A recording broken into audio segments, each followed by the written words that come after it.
his face when he's doing it is awesome. It's such a harsh sound. You know what I mean? Yeah. I love it. Just keep watching it.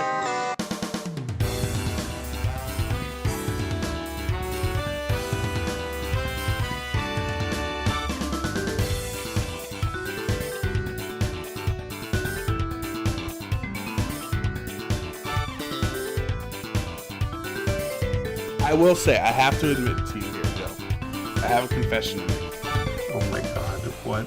I did not know that in Tetris you just needed to get a whole line across. Give me your video game card. because I grew up playing like Pokemon Puzzle League and stuff where you had to match colors. Give me your video game card. You're no longer allowed to play any more video games ever. All right, well, I think that's a great way to introduce the show here. Me confessing my heart out and losing my video game privileges. My name is Joe Brown. I'm joined by my best friend, Joe Perrion. Welcome and thank you for joining us for a very special, steaming hot edition of Cup of Joes. We're going to have a fun episode today. We're going to go over the recent Nintendo Direct that happened last week, talk about some Square Enix rumors, about some things happening in their fiscal year, and then bring a couple of my friends on to have a discussion with them about Kingdom Hearts 3. You know, I'm not the only person who was waiting forever for that game. There was a lot of us. So we're going to have a discussion with them about things we love and don't love necessarily, and I think that's going to be a lot of fun. But Joe, I do have to start off this week asking you, how are you doing? I'm sick, Joe Brown. Are you like sick in like skateboard like kickflip sense sick? Like, oh, that was sick? How do I sound? Because does it sound like I just did I popped my ollie and did a kickflip? You do not sound very kickflip worthy right now. I will admit. I will admit. Like I've been laying in bed all day. I'm laying in bed all day. Laying in bed all day because I'm sick. Did you? Okay. I guess I didn't think of that earlier when you texted me. I was like, because you texted me early, and I was like, is he sick? Is he not? You know, what's going on in the life of Joe Perrion? I was gonna see if you wanted to record earlier, but wow, the one day I'm actually like working early instead of late was the day you were available early. Silly McBillies. What are the odds? Okay, Joe. So let's get into our discussions here. So the first thing we're going to talk about is an article on Game Informer about Square Enix, obviously that company that we all know and love, and the sorry, I'm typing. You're pulling up the article. I'm typing real quick. Yes. So it's on Square Enix, it's about Square Enix on Game Informer, written by Imran Khan. And it says Square Enix expects a major game release later this year. So basically, in a broad sense, while the company refused to go into details for the upcoming 2020 financial year, Square Enix president Yosuke Matsuda asked people to look to the road to E3 later this year for more announcements. On its own, this is a fairly innocuous statement, but it is combined with an expectation of extremely high revenue income in the third quarter, which would be around winter of this calendar year. When asked about why the company expects such a huge boom in the third quarter, Matsuda wouldn't answer. Along with Square Enix self-professed mission to try and shorten the time between announcements and releases, which may be quite relative coming from a company that infamously will announce games 5 or 6 years before they hit shelves. Seems like Matsuda is hoping to reveal something big this year and sell it before the end of the calendar year. Considering Kingdom Hearts 3 is already out, there's very few options for this that would cause a surge in the quarter. So one possibility, and I'll just read off, is that Square Enix is going to finally announce the Avengers game that they've got the rights to a couple years ago and have been secretly working on, that they announced that they are working on it, but they have not shown any gameplay. The other option that people are speculating is we could finally get the first part of the Final Fantasy VII remake this year. The question I have for you, Joe, is off of Matsuda's comments and expectations for a high third quarter this year. do you think it's the Avengers game? Do you think it's Final Fantasy VII? Or do you think this is complete nonsense? I think it's Final Fantasy VII. Ooh. More people have been hyped about that game than I think the Avengers game. More people are hyped about the movie. They're not hyped about the game, I feel like. I feel like Final Fantasy VII is like, they're waiting for it. They're like, this is my time, my year. Avengers all the way. Well, I think it's like two ways you can go about this discussion, right? Is we have been waiting a pretty long time now for Final Fantasy VII. Like, I think it premiered 2015. I could be wrong. 2015 E3, I think. So 2 years after Kingdom Hearts 3 premiered. And we haven't seen any updates on it. And there was like stories that it was in developmental hell and they had to like start over again and things. So people just assume because of how Square makes games, Final Fantasy 15, Kingdom Hearts 3, that we're not going to see this for a decade, right? But then, so the other discussion will be, well, if this is true and Matsuda wants to get rid of the long wait periods between announcing and releasing games, I think the best way to get hype for Final Fantasy VII's remake would be to announce and release it the same year, because like that is a cool feeling at E3 when, like, you know, with like Fallout 4, when Bethesda announced, they're like, by the way, here's this game that we have not shown a single thing about. Now we're going to showcase it for 20 minutes and it comes out in 5 months. And it's like, wow, it's just such a cool aspect of the presentation that they can go for. The other side is Avengers, is the Avengers saga that we have up to Thanos, this whole first, you know, whatever, first 3 phases or whatever it's been of the Avengers or Marvel Cinematic Universe is ending in 2019. So it might make sense to release the Avengers game at the end of this year while the movies are still hot on everybody's mind. So I really don't know. I don't know. Like, it's a good year for Marvel, I would say, but I wouldn't say it's like necessarily going to be like the best for Square Enix. Right. So I definitely think it's going to be Final Fantasy VII because people are going to just like die over that game. That's literally what's going to happen. Right. I just wonder, do you think they would release Kingdom Hearts 3 and a Final Fantasy game in the same year? Oh, yeah, I think so. They know their audience. Yeah. Are you done playing Kingdom Hearts 3? Yeah, I mean, I have beaten it, yes. Yeah, so you're done playing. So I can move on to Final Fantasy then. Exactly. I'm actually debating if I should buy Final Fantasy 9 on the Switch. Because I never played it as a kid. You don't need it. Okay, well, I guess I'm not debating anymore. I have my answer. Yeah, there you go. You have better things to buy. Yeah, in this same report, they talk about, like, Square talks about how Just Cause 4 and Shadow of the Tomb Raider didn't meet their expectations last year. And it seemed like maybe that also could have been attributed to the poor marketing or, like, announcing it too early.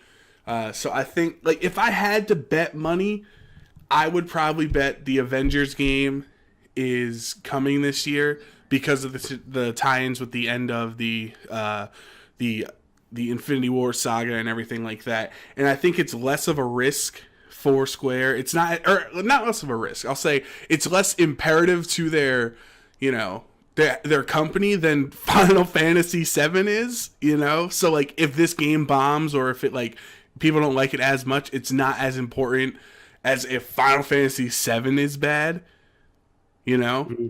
Yeah. So I don't know. I'm just excited. I think it's a pretty interesting idea. I don't know. You know, it is a game that you can play right now, though, Joe. What? Tetris 99. Mm-hmm. All right, so we're gonna get into the Nintendo Direct that happened last week on the 13th of February, right before Valentine's Day, and Joe, they start off with a bang. We start off with Super Mario Maker 2, and I was hype. Are you hype? Yeah, because I wasn't expecting that at all. I was expecting Super Mario Maker 2 to be an E3 announcement. You know what I mean? Like, I would have locked it in that was happening, at E3, and not here in February. Really? Okay. I don't see that as an E3 announcement. I see that more as a Nintendo Direct announcement. Okay. I think it'll be fun though. Like I played a lot of the first Super Mario Maker. I know you did you have a Wii U? I don't think you did. No, I didn't. Right. So you didn't have a Wii U, so you didn't get to play. But like it really was a lot of fun to create your own levels and like screw your friends over, but like making a really dickish level and sending it to them to have them beat and stuff. But you had to beat the level yourself before you could release it. Right. Exactly. So you would put in a cheap little fix Hell yeah. that only you knew about. No, I didn't do that. I only ever made 2 levels actually, and one of them I was pretty proud of. Okay, I see how it is. But because I won't, if I was a real game designer, I wouldn't just put like crazy endless spikes and 3 giant Bowsers on top of each other shooting flame ball like whatever at you. Like that's not game design. That's just like sensory overload. Like it's just too much going on. It's true. It is true. So like, first of all, the song that they had playing in that little minute video was an absolute banger. It was like a remix that was pretty good, and there's just so much customization in it. Like you could have slopes now. Everything wasn't just flat lines. You could have the boat maps or the airship maps. I know they're boats, but whatever. The airships from Super Mario 3 can actually change height, which seems like a little thing, but it was a huge a hindrance in the original version that like you couldn't make it feel exactly like the Super Mario 3 levels could.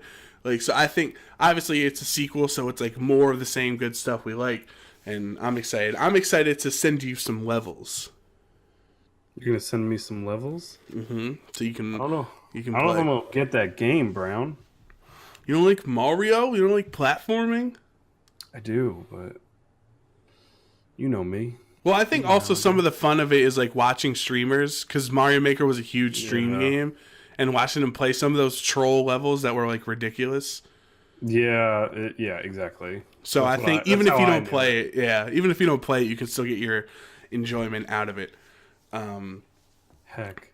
But yeah, that comes out in I think it said June. I can't remember. I believe it said June, right? June 2019. Right. And then so after that, we had Joe Perrian's favorite man on the planet. Oh, my sexy vampire dad. Mr. Koizumi, and he's in charge of everything in all these directs. He's a welcome face whenever we see him. He's gained more color. he's been feeding more. But yeah, he was on telling me all about the good new Nintendo things coming. All right. And I was like, "Dang boy, who you been eating? Who you been eating? You been eating Reggie? You been getting some of that Reggie juice in you?" Did you see? Well, you see that photo? It was like a famous photo of like a scientist with Dracula, and he's like, "Well, technically, the moon doesn't have any light; it's a reflection of the sun or whatever." And then he just dies, and he was like, "Vampires defeated by science." No, I haven't. But yeah, we love Koizumi every time. Literally, I just get excited for Joe whenever I see him because I'm like, that's Joe's guy. That's my guy. That's my like man. It's like if I saw like Aaron Judge or something in baseball. Like Koizumi is your Aaron Judge. Yeah, pretty much. You got that right. You're correct. I don't know who that is. I was just about to ask you. He's the star player for the Yankees, the right fielder. Oh yeah? He hits home runs. And my nickname at work is Judge. Okay. Interesting. I'm just giving you some insight. That's what they say.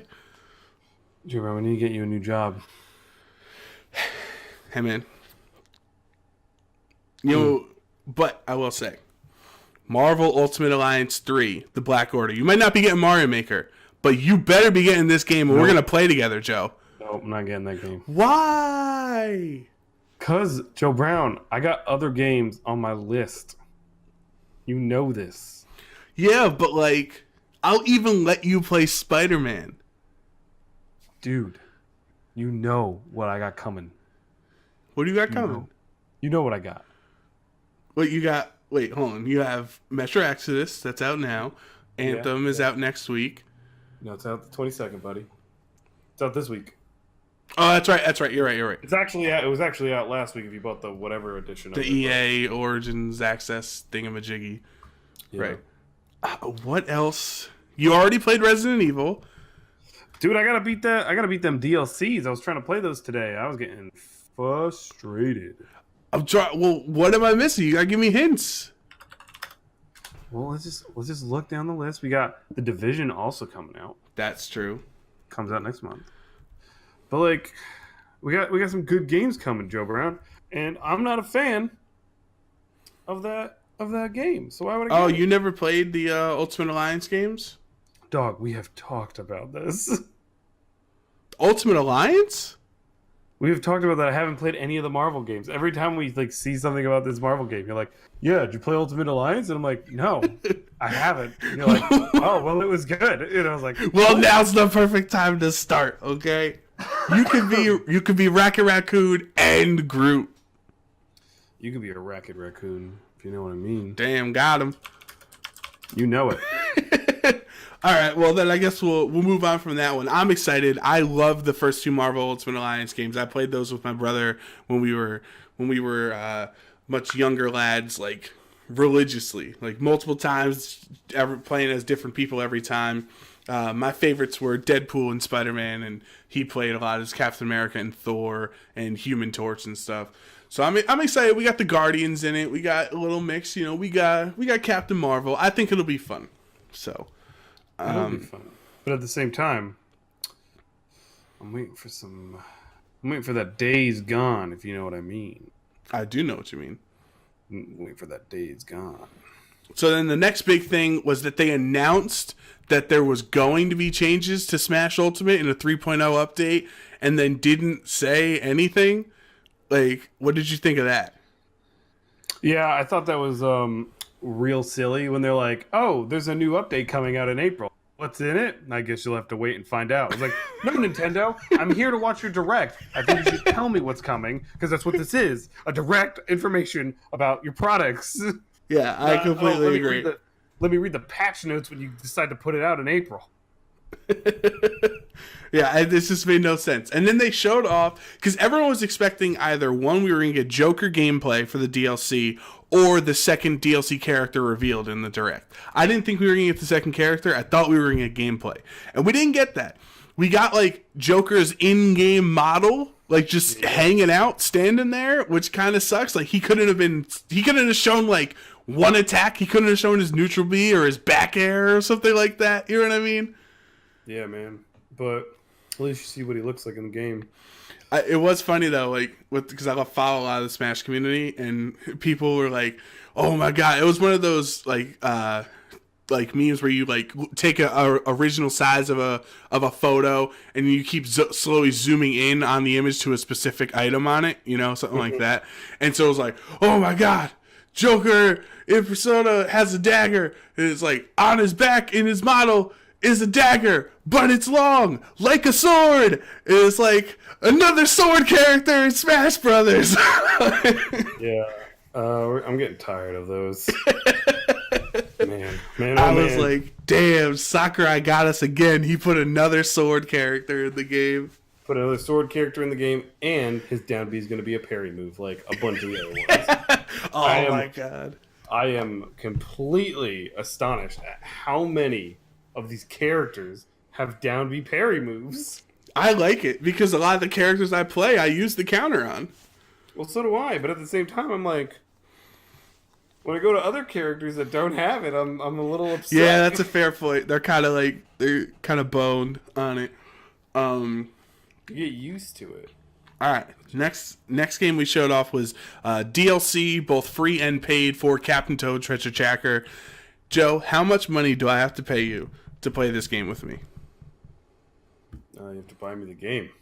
And will you be my Toadette? I'll be your purple Toad. I'm not going to be the Toadette. Wow. So you'll commit like 50%, but you won't commit all the way? Dog, I won't be that purple Toad. I'm going to play the character that I want to play. I ain't gonna change for you, Brown. I'm going to be me. You either accept me for who I am, or you walk. That's what I love about you. That I force you to accept me for me? Yeah. or that you just want to be purple characters for some reason. I like the color purple. Get at me. Get at me.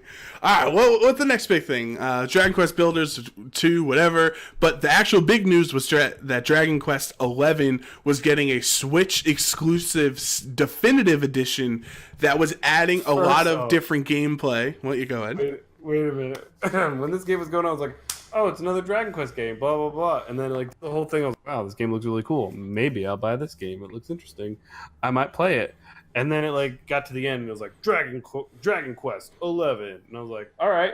And it was like, Echoes of an Elusive Age. And I was like, dope. And it was like, Definitive Edition. And I was like, how many names is in this game? Like, there's a lot. Yes, there's a lot of colons and dashes. And so it's Dragon Quest 11S, Echoes of an Elusive Age, Definitive Edition. Your mom. Your mama. Your mama. We in it. But I think that looks cool. I'm actually interested. I've never played a Dragon Quest game, but I think like that game looked really fun. It got really good reviews on the PS4. And all the stuff that they were adding, like you could put it back into like the SNES art style instead of the big graphics. And I think, and there are also rumors, and take it what they are, Joe, but rumors that character, the main character of Dragon Quest XI, is going to be the second DLC character for Smash. That's...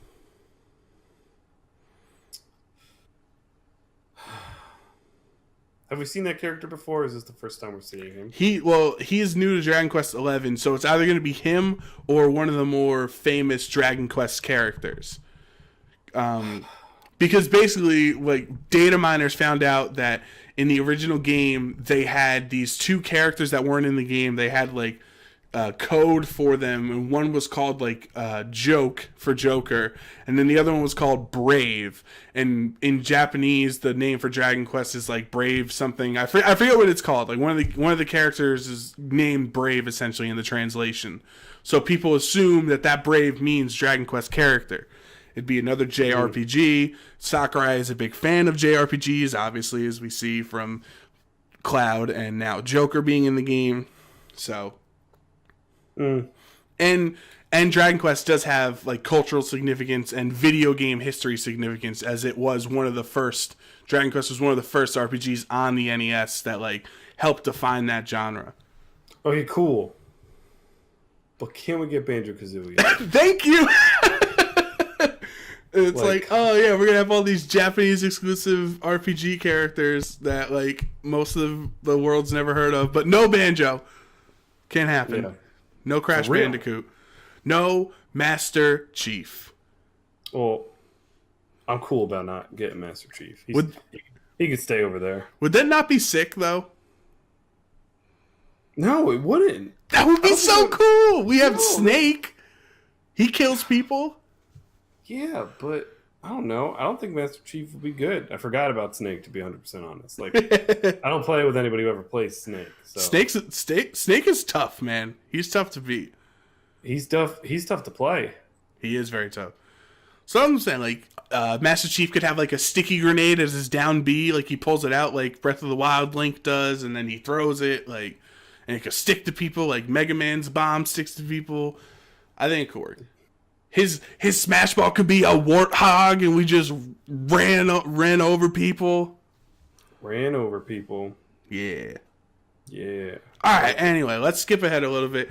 I've never heard of Rune Factory 4, but I really like that they announced that game and Rune Factory 5 at the same time. I thought that was funny. I think I missed that. It was after Starlink. It was like it's like, you know, they announced, Rune Factory 4 Special Edition is coming to the Switch. And then they're like, oh, by the way, Rune Factory 5. Yeah, okay. I got it. I think I stopped paying attention to that because I was like, this doesn't look interesting. I saw a Twitter video of a bunch of Smash players watching the Direct live, and they're like, Rune Factory 4, like they had no idea what it was. Like, what the hell is this? And it's like 10 people on a couch, like watching the Direct at once, and they're like, "Come on, man, what's next?" And then it goes Rune Factory, and then the 5 fades in, and they all start going crazy, like, "Oh snap! Rune Factory 5! No, they didn't!" Silly. All right. Yoshi's Crafted World has a free demo that you can download. Whoa. You're going to skip over that next game after Rune Factory? Go ahead. That game looked cool. I don't know a lot about it. I know you play as a boy who can go between the living world and the dead world. That game looked fun. That did look fun, yeah.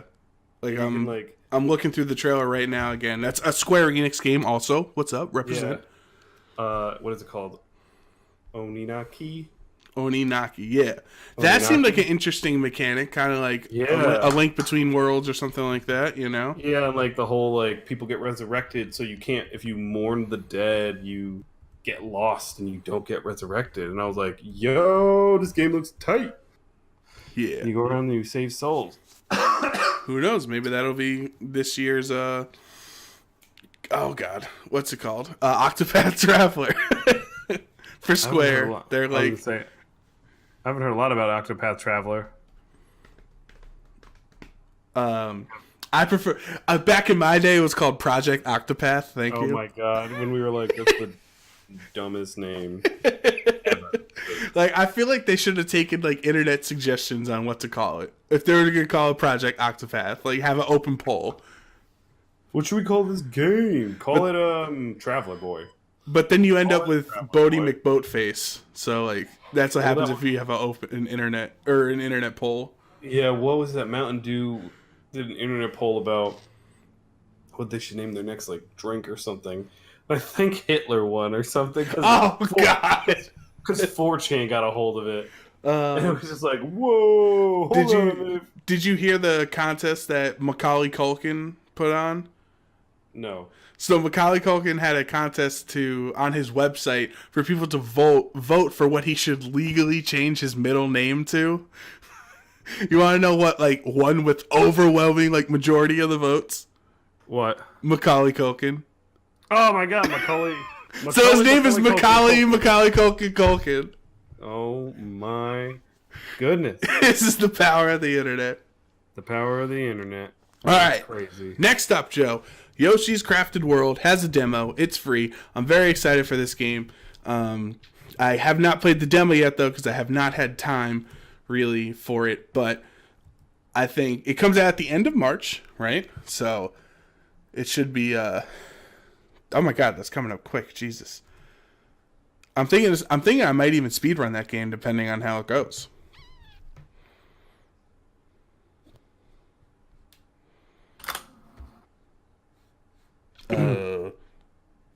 Okay, sorry about that. I was just a little distracted there. But yeah, so I'm thinking of speedrunning that game. We'll see. We'll see what happens because I really like the Yoshi's Woolly World on the Wii U, and I was thinking of speedrunning that game also because there've been a total of 11 submissions submitted to speedrun.com in 4 years. So I feel like I could like dominate that game, and I could be like, "What's up? I'm the world record holder of Yoshi's Woolly World," and like nobody would know. They'd be like, "Wow, very impressive!" Like they'd be like, "Wow, no one else wanted to do it but you. Congratulations!" And then maybe we could go to Awesome Games Done Quick or something like that, right? Well, you would go. I wouldn't be invited. I didn't do anything. You could still come. I'd share. We could get a hotel room together. You'd let me sit on your couch? Yeah, you could be on my couch. Yeah, I'd just talk mad trash the whole time. I'd be like, Joe Brand, you're not going to do it. all the other speedrunners would be like, why do you say that? I was like, no, what's this? It gets him mad and motivated. I know how to move him. I'm like a high school football coach. Watch. Joe Brown, you can't get over this jump in 2 seconds. Oh, yeah? 1 second, baby. Be like, see that? Your mother never loved you because she knew you wouldn't pull off this glitch. All right, the next game after Yoshi was the one that I've been waiting for the longest time. Oh, you mean Tetris? Tetris 99? No, Joseph. Although yes, I'm very happy that game exists. I'm talking about Fire Emblem. You're talking about Dead by Daylight. No, Giuseppe, I am not. Deltarune Chapter 1. Anyway, Fire Emblem Three Houses is a game that I've been waiting for literally years at this point. When they first announced it at the Switch reveal back in January of 2017 before Breath of the Wild even came out. Like, remember that big presentation they had? Yeah. That's the first time they announced this game. So, like, it's been that long in the making. It was delayed from fall of 2018 to spring of this year, and then at the end of it, we got the release date for July 26th. Now, I don't know what planet you live on. Joe Brown, that's gonna be a good game because they're putting a lot of work into it, and that's why they delayed it. I'm just saying. Work in. Hey, you need to recognize game, right? Game recognized game. That's a objective fact. You need to recognize they're working hard, and they're gonna make that game everything you need it to be. They only moved it back 3 months. You can hold on. Well, they moved it back like even more than that because it's supposed to be a fall 2018 game. So this is delayed for a second time. All right, it's coming out in July. You can hold on. You can hold it. Tell me you can hold it. I'll try to hold it. Well, I have no other choice. I have no other choice but to hold it. Mr. Brown. I can hold it. You can hold it. Are you finally gonna play this one? Are you gonna play a Fire Emblem game?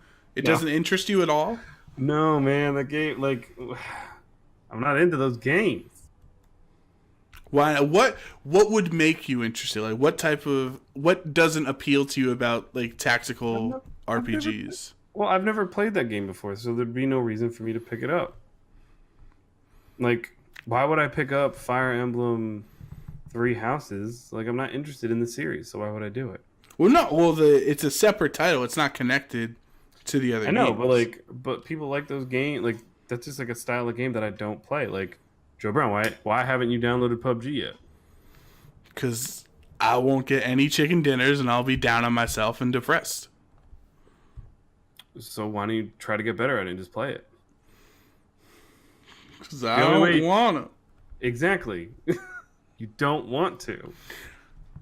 Okay, but I played Fortnite once. You played it once because it was free. And That is true. That is true. Oh wait, I got a story. Okay. Oh man, I got a story. So I got Metro Exodus. Mm-hmm. You know this. I do. And I had to first. Like, we all know that you have to get I had to get the Epic Games like launcher for it. So I had to download that to play it, and like start the download to download the game. So I downloaded the Epic Games launcher, and then right as the launcher finished downloading, it was like, okay, you finished downloading the launcher. So where do you want us to put Fortnite? And I was like, no, don't download. Wait, Fortnite. what? It wanted to automatically download Fortnite as well. And I was like, no, I don't want to do that. And it was like, you sure about that? And I was like, yes, Epic. Please go away now. Like, it was like, yeah, where you want Fortnite at? Disc C? I was like, no disc. Disc trash can. Please, no. Get it out of here. That's funny. Is that legal? Like, Well, it's automatic. It's a free game that you can just download. It's just like it automatically gets put into your library. wow. So they're like, oh, you downloaded the Epic Games. Here, do you want to download Fortnite? It's like, no, I don't. Wow. I didn't think they would do that. I think, like, I mean, obviously they have the store to incentivize you to get Fortnite and the other games they make, but I didn't think they would, like, just to assume that people were, the reason they were downloading the Epic Games Store was for Fortnite. Like, I don't know. That's kind of, Yeah, I don't know. It was just funny. Like, I was like, no, bye. I'll go play Metro. A real shooter. And then you went, bah, but no one was in the room, so nobody high-fived you. I high five myself. I do it all the time, actually. It's kind of sad. Like, when I'm at work, I go, I say something to someone, I put up a hand, and they just like walk by me, and I was like, all right, no, I got it. I got it. Don't worry. I'll take it from here. Take it from here. All right. So, yes, just to wrap up, because I am such a big Fire Emblem fan, I do really like the game. I think I'm excited because there seems like a lot of customization between the characters. There's 3 houses to choose from with different characters, and it seems like every character can class into or can change into a bunch of different classes, and like it just seems like there's so much customization, much more than the previous games. Like I understand why it's been delayed twice, because this is definitely much more ambitious than the previous Fire Emblem games. That I am very excited for it. So game recognized game, right? Game recognized game, absolutely. All right. Well, there you go, Joe Brown. All right, You got it. next up. Wait, wait. Are you sure there's not 4 houses? I heard there was 4. Nah, it'll probably be DLC, the 4th house. You know Nintendo would do that too, right? Yeah, they'd fuck that up. Fire Emblem 3 houses, the 4th house. It'd be like the Dragon Quest title. There you go. All right, the next game, Joe doesn't seem to be too keen on this, but it's like sweeping the gaming sphere as we know it. Like it's dominating culture. I want to see this. Tetris 99. So have you not like watched any gameplay of it all? I did. I did watch some gameplay. Okay. It really is, you're just playing Tetris at the same time as 98 other people, but when you're doing well, your blocks that you're completing in a row of Tetris or whatever gets sent to other people, and they have to try to get rid of it and vice versa. So it's not like it's a battle royale, but I think it's kind of like in a jokey way. You know what I mean? Like I don't think they're actually trying to capitalize on that market. They're like I think it's like kind of a gag that they call it a battle royale. Mm-hmm. You know what I mean? Like people are saying like Tetris victory royales and winner Tetris dinner and Gross. So like I there's something about it that I'm terrible at it. Like I think I played like maybe 7 or 8 matches in total. I'm level 5 and I got to like 50 one time. And when you get to 50 and under, the music changes, it gets more sped up, and then when you get to 10 and under left, it changes again. So like 50 is that 50 and 10 are the benchmarks that you're always trying to reach for. So I've only gotten to 51, so I'm really terrible at it. But there's something mesmerizing about the game where I'll just like watch somebody stream. There's this guy streaming it like every day who goes on like 25 game win streaks. Like I was just watching him before we were recording, and he played at the time when I stopped watching him, he's played 325 total matches and won 305 of them. And he's just like this Tetris grandmaster that's like thinking 8 steps ahead and like dropping out like 6 rows like at a time, and like it's just really mesmerizing to watch, and the music is cool. It's like if Tetris met like Skrillex or not Skrillex, but like some kind of EDM like, you know, DJ or whatever. I think you should give it a shot, Joe. It's free. Man, it's like this game's been out for like years. You know, like it's like people already know how to play it. You know?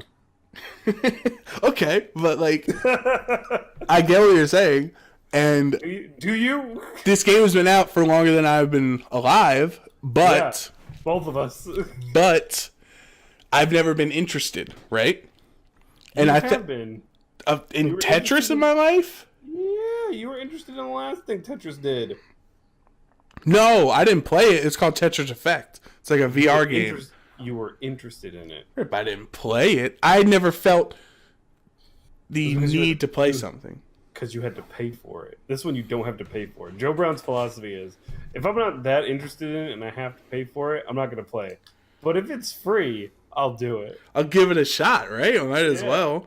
That's why I downloaded Fortnite, and I was like, nope. And then I never played it again. There you go. If it was PUBG, if it cost me money to see if I liked it, I was like, you know, it's not worth it. Yeah, you know, man. You know. So I think you should just give it a shot. It's free, all right? I'm gonna stick with my Apex Legends. Oh, have you been playing Apex? Yeah, that game's hard. That game is hard. So like hard, as in like does it feel harder than the other battle royales? Yes, it does. And is that a good thing?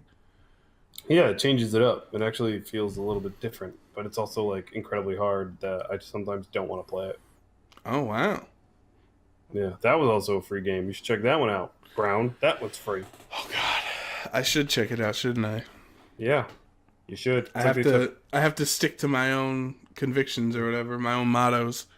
Yeah, it's like they took Overwatch and PUBG and put them in one game together. Do pretty interesting. Do you have a fourth friend in your friend group that feels left out? Yeah, sometimes. Have you been the fourth friend? Have you tried to lobby up and people are like, no, we already got 3, loser? Yeah, I have. You know where that doesn't happen? On Tetris. Tetris 99, Joe.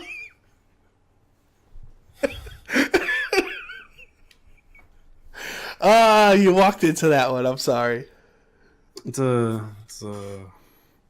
I'm making friends on the internet by playing these games, Joe Brent, and you're I'm so proud of myself for that one. I don't even care if you don't You're like putting it. together colored blocks like a child. Grow up. You need to grow up. All right, so Dead by Daylight is coming to the Switch. Have you played? I had no transition. I had no segues for that one. Yeah, I saw So, that. have you played that one? I think you played that one, right? Yes, I have played that one. What do you think? My thing is, I didn't think we were going to try to spook a bunch of small children with this game on the Switch. It spooks me. Why are we going to spook them?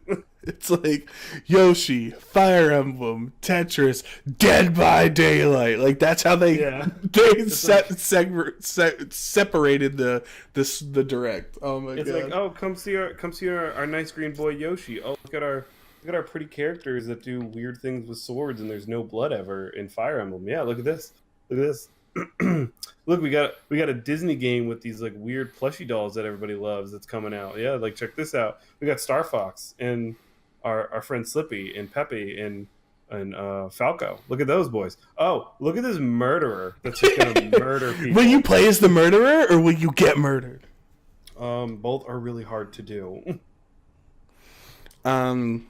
Get murdered. And then what do we got next? Yeah, we're gonna get murdered on the Switch when that game drops. And then we also got Deltarune Chapter 1 by the creators of Undertale. We got another chapter coming out, and that's free, which is also cool. That trailer was funny how they handled it, where they're like Deltarune Chapter 1, and it was like available for free or something, and then like another thing popped up and it said more chapters available later, and then another thing not for free though. Yeah, like it's additional chapters not free though, or something like whatever it said. I thought that was funny. Yeah, it was pretty funny. It was pretty funny. Up next was Daemon X Machina, which, if you remember from E3 2018, was the first game that they showed during their showcase last year. Yeah. It's like that mecha game. We complained about it, too. Yes, and I still complain. I don't know the purpose of this game. I'm not playing it. There's a free demo. I shall not download the demo. Why? 'Cause it's free. You have to try it. That's your motto. No, with games, it's just a demo. It's not doing anything. It's a demo. You try the game out. But why does this game exist? Who needed this? Why are you so upset about it? We were mad about the fact that we like started off with a game that no one knew anything about. That's why we originally were mad about it. Now you're just mad about it because you don't know why they made this. Because of my anger from the past. I guess it's coming back up. It's seething back into my body. Like, yeah, dog. I don't know, I guess. All right. Next. What else we got? Grid Autosport. Just another racer, whatever. Happy racing fans have it. I got no opinion on it. This seemed like a bunch of cars. I don't know. Yeah, I wasn't down for it. Man, we're getting like super like adult with this Switch, huh? We're gonna play Hellblade. Yeah, that was a big announcement. One, because no one knew it was going to come over, and two, because the Hellblade developers, whose names escaping me right now, were bought out by Xbox or Microsoft, I guess, and they're now a Microsoft first-party developer. So that's interesting. I didn't know that. Yeah, that was at E3. Remember they announced the indie dev teams or the companies they bought? They bought like 6 of them. One of them was hold on. I'm gonna, just so I get their name. Oh god, well that's not what I wanted to press. Hold on. Hellblade developers. We're gonna do this in live. Ninja Theory. Boom. Okay, so Ninja Theory is now owned by Microsoft. So that was interesting that Microsoft let the Switch have that game on it. But Microsoft and Switch are like friendly. now because of Xbox Live or something. I still don't understand what's going on with that one. But then after Hellblade is Mortal Kombat 11, which we did know was already coming to the Switch. That was already announced earlier. But it still is like that's a graphically intensive fighter, right? Like, yeah, that's very graphic. Yeah, so that's interesting that that it's able to run well, quote unquote, well on the. Well, yeah, we'll see about that, but yeah. You know what didn't run well was the Assassin's Creed 3 remaster. Even in the trailer, it did not look like it was kicking very well. I was wondering why they were doing that. I was like, why are we doing this? Yeah, I thought that was. I had fun with that one. I played that one for a little bit. I thought it was cool. But like I wasn't interested. And then Unravel 2, which is an EA product, but it was I believe a PlayStation exclusive. For definitely the first one was. I don't know if Unravel 2 was, but that's now on the Switch too. And that's a 2-player game we always joked about us playing together. Yeah, we did. We did talk about that. Would you want to be the red Unravel-y guy, Yarny, or the blue one? I'd be either one. That's what I like about you. Yeah. What's that? That you're just so agreeable and just willing to compromise and adapt to the situation. You know, one day you're feeling red unravel-y guy, the next day you could be blue. It doesn't affect you. Yeah, exactly. Either one. All right. Now we're getting to the end, guys. Don't worry. We're getting there. Final Fantasy VII is going to come to the Switch in a couple months. I can't remember the month. They announced Final Fantasy IX is available now to download. I'm still debating, even though Joe told me not to get it. Still debating if I should get it or not. And then Chocobo's Mystery Dungeon Everybody was another Final Fantasy game that was coming to the Switch. Don't really need to spend time on that. Whatever. If you're going to get the games, I think it's nice to have Final Fantasy VII on the go. But the last two games were actually pretty cool, Joe. Were they now? Yes, so Astral Chain was a brand new game shown off. Was it Platinum Games? I forget who did it. But the producers and creators and stuff were people who made Beautiful Joe 101, Bayonetta, and Nier Automata. So you got some like stylish Japanese action RPG going on from the creators of this game. Now, if you watch the trailer, it's like this boy and this girl with superpowers that are cops, and they're fighting weird monsters, and it's like everyone's hairstyle is crazy, and it's got like the song that was playing was really epic and badass. It was like the most Japanese thing I've ever seen in my life, and I'm all about it.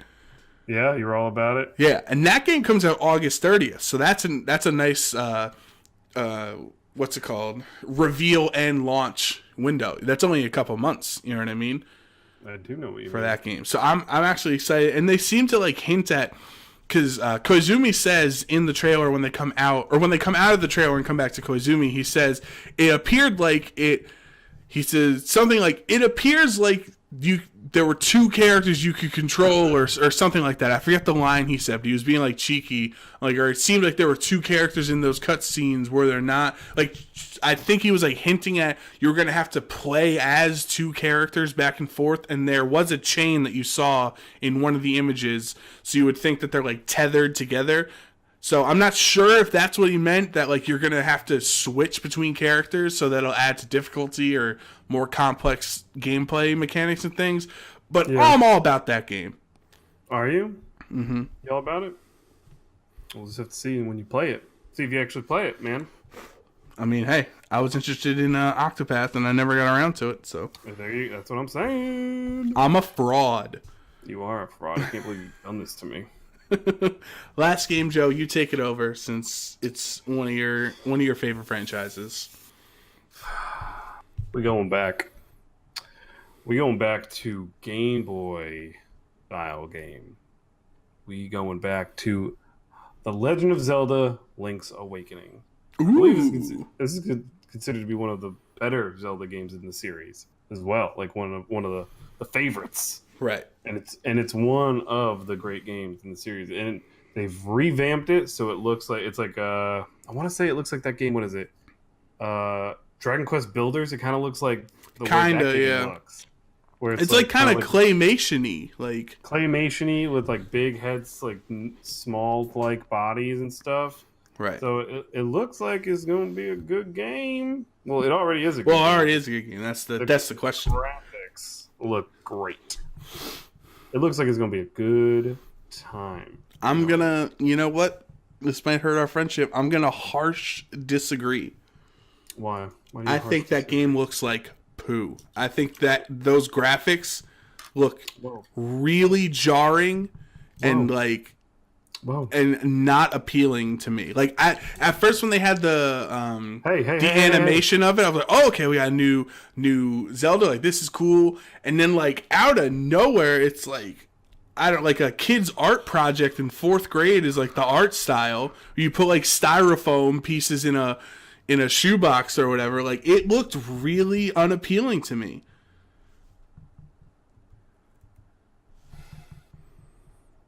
Oh god. How could you do this to me?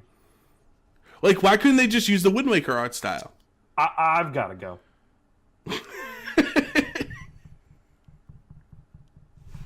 How could you do this to me? What? Am I crazy? What are you talking about? They used a different art style. Why would they use the Wind Waker art style? But it doesn't even look like a video game. Like that art style, what I'm saying, like it doesn't. It looks so jarring when you put that in contrast to like any other video game.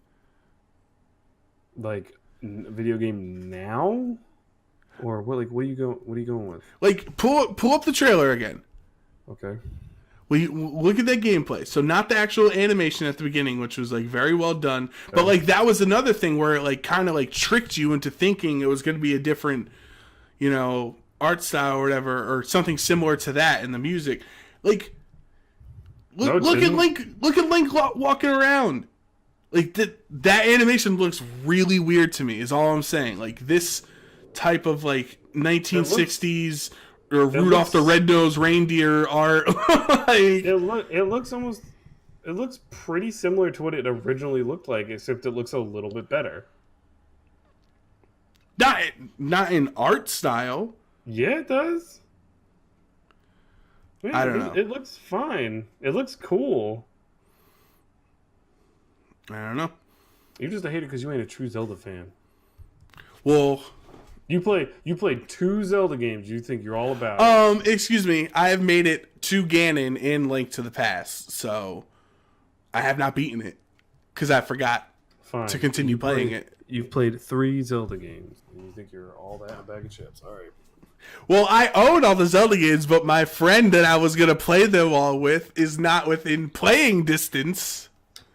I wasn't in playing distance when you bought them either, bud. One day we'll play through the whole series together, and then I can be a true Zelda fan, just like you. We could still play them. We could go back to what we were doing before. Or where I screen share. Yeah. Then I have to change my capture card from my Switch setup onto the Wow. Wii U. Oh my god. Okay. Mm-hmm. It's like, is our friendship that worth it? Like, I don't know, Brian. I think that's a decision you have to make at this point. well, I mean, the Wii U does have Yoshi's Woolly World on it, so I would be able to set that up so I could stream speedruns of it. Boom. Done. Got it. Got it. What are we going to play first? I think it's time for you to dip into the Ocarina of Time. Oh, Legend of Zelda 2 Link's Awakening? Got it. The worst games ever made? Got it. Excuse me? Remember the really bad one? I do, but did you... That's what you said. You said you would like to play Ocarina of Time? Hyrule Warriors for the Wii U? Okay, I'm down. Joe Brown? You didn't buy it, did you? No, I have it. I have Ocarina and Majora's Mask. I have every main line. This is the power. What are you doing? This is the power of marketing, Joe. When they revealed that unbelievably phenomenal Breath of the Wild 4-minute trailer with the Switch with like the crazy music and the drama and everything like that. I literally went on the Wii U eShop and downloaded every mainline Zelda game ever. I know, I was there. Right, so like I have from the original Legend of Zelda to Adventure of Link to what's it called? We just said it earlier. Yeah, a link to the past to the 3D ones. Yeah, I know. It's a time commitment. I know, but I didn't pick any of the other ones. I picked a certain one, and you keep dodging me. Well, I can't wait to play through Wind Waker again with you. I hate you so much. We'll play Ocarina, fine. God. Why are you so against it? Because I think, in my opinion, it is not the greatest game of all time, and definitely does not hold up to modern standards as well as people remember it does. Oh my God, we're not talking about that. We're talking about playing through a game. Right. You asked me why I didn't like it.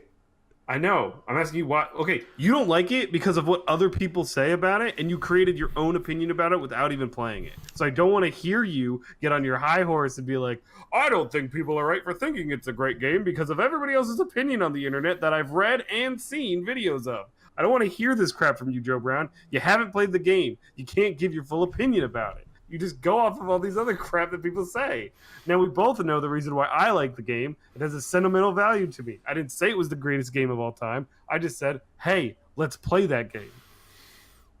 I shall stay on my high horse because it's comfy up here. Yeah. Too bad you keep falling off of it.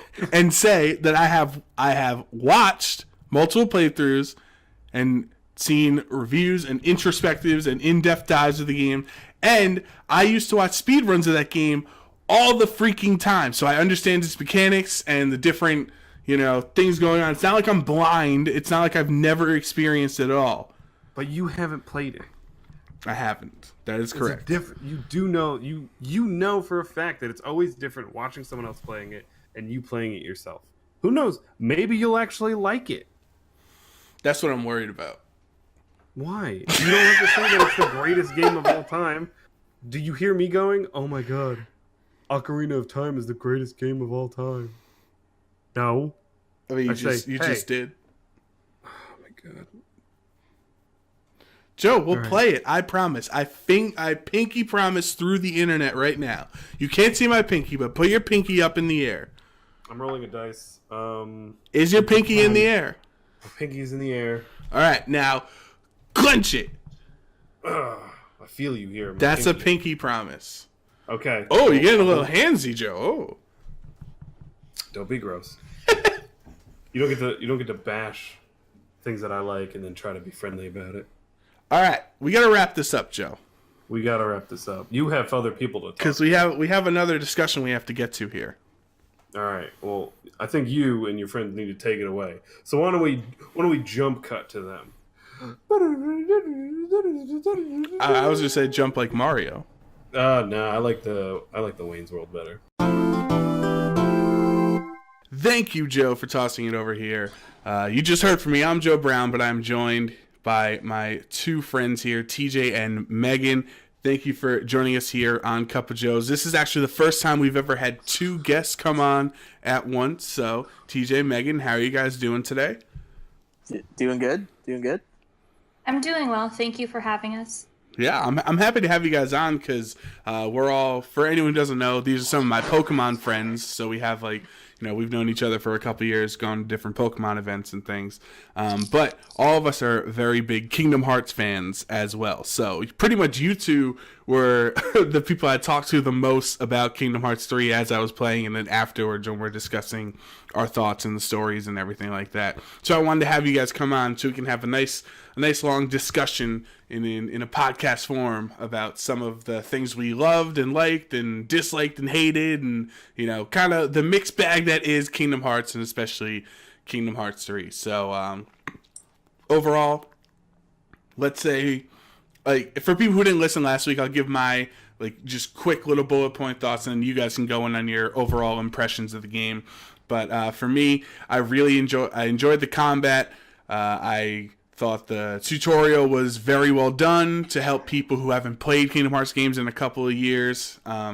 And then overall, just had a lot of fun with combat-wise. I was a little disappointed with the Disney Worlds. I thought they were lacking compared to previous entries into the series.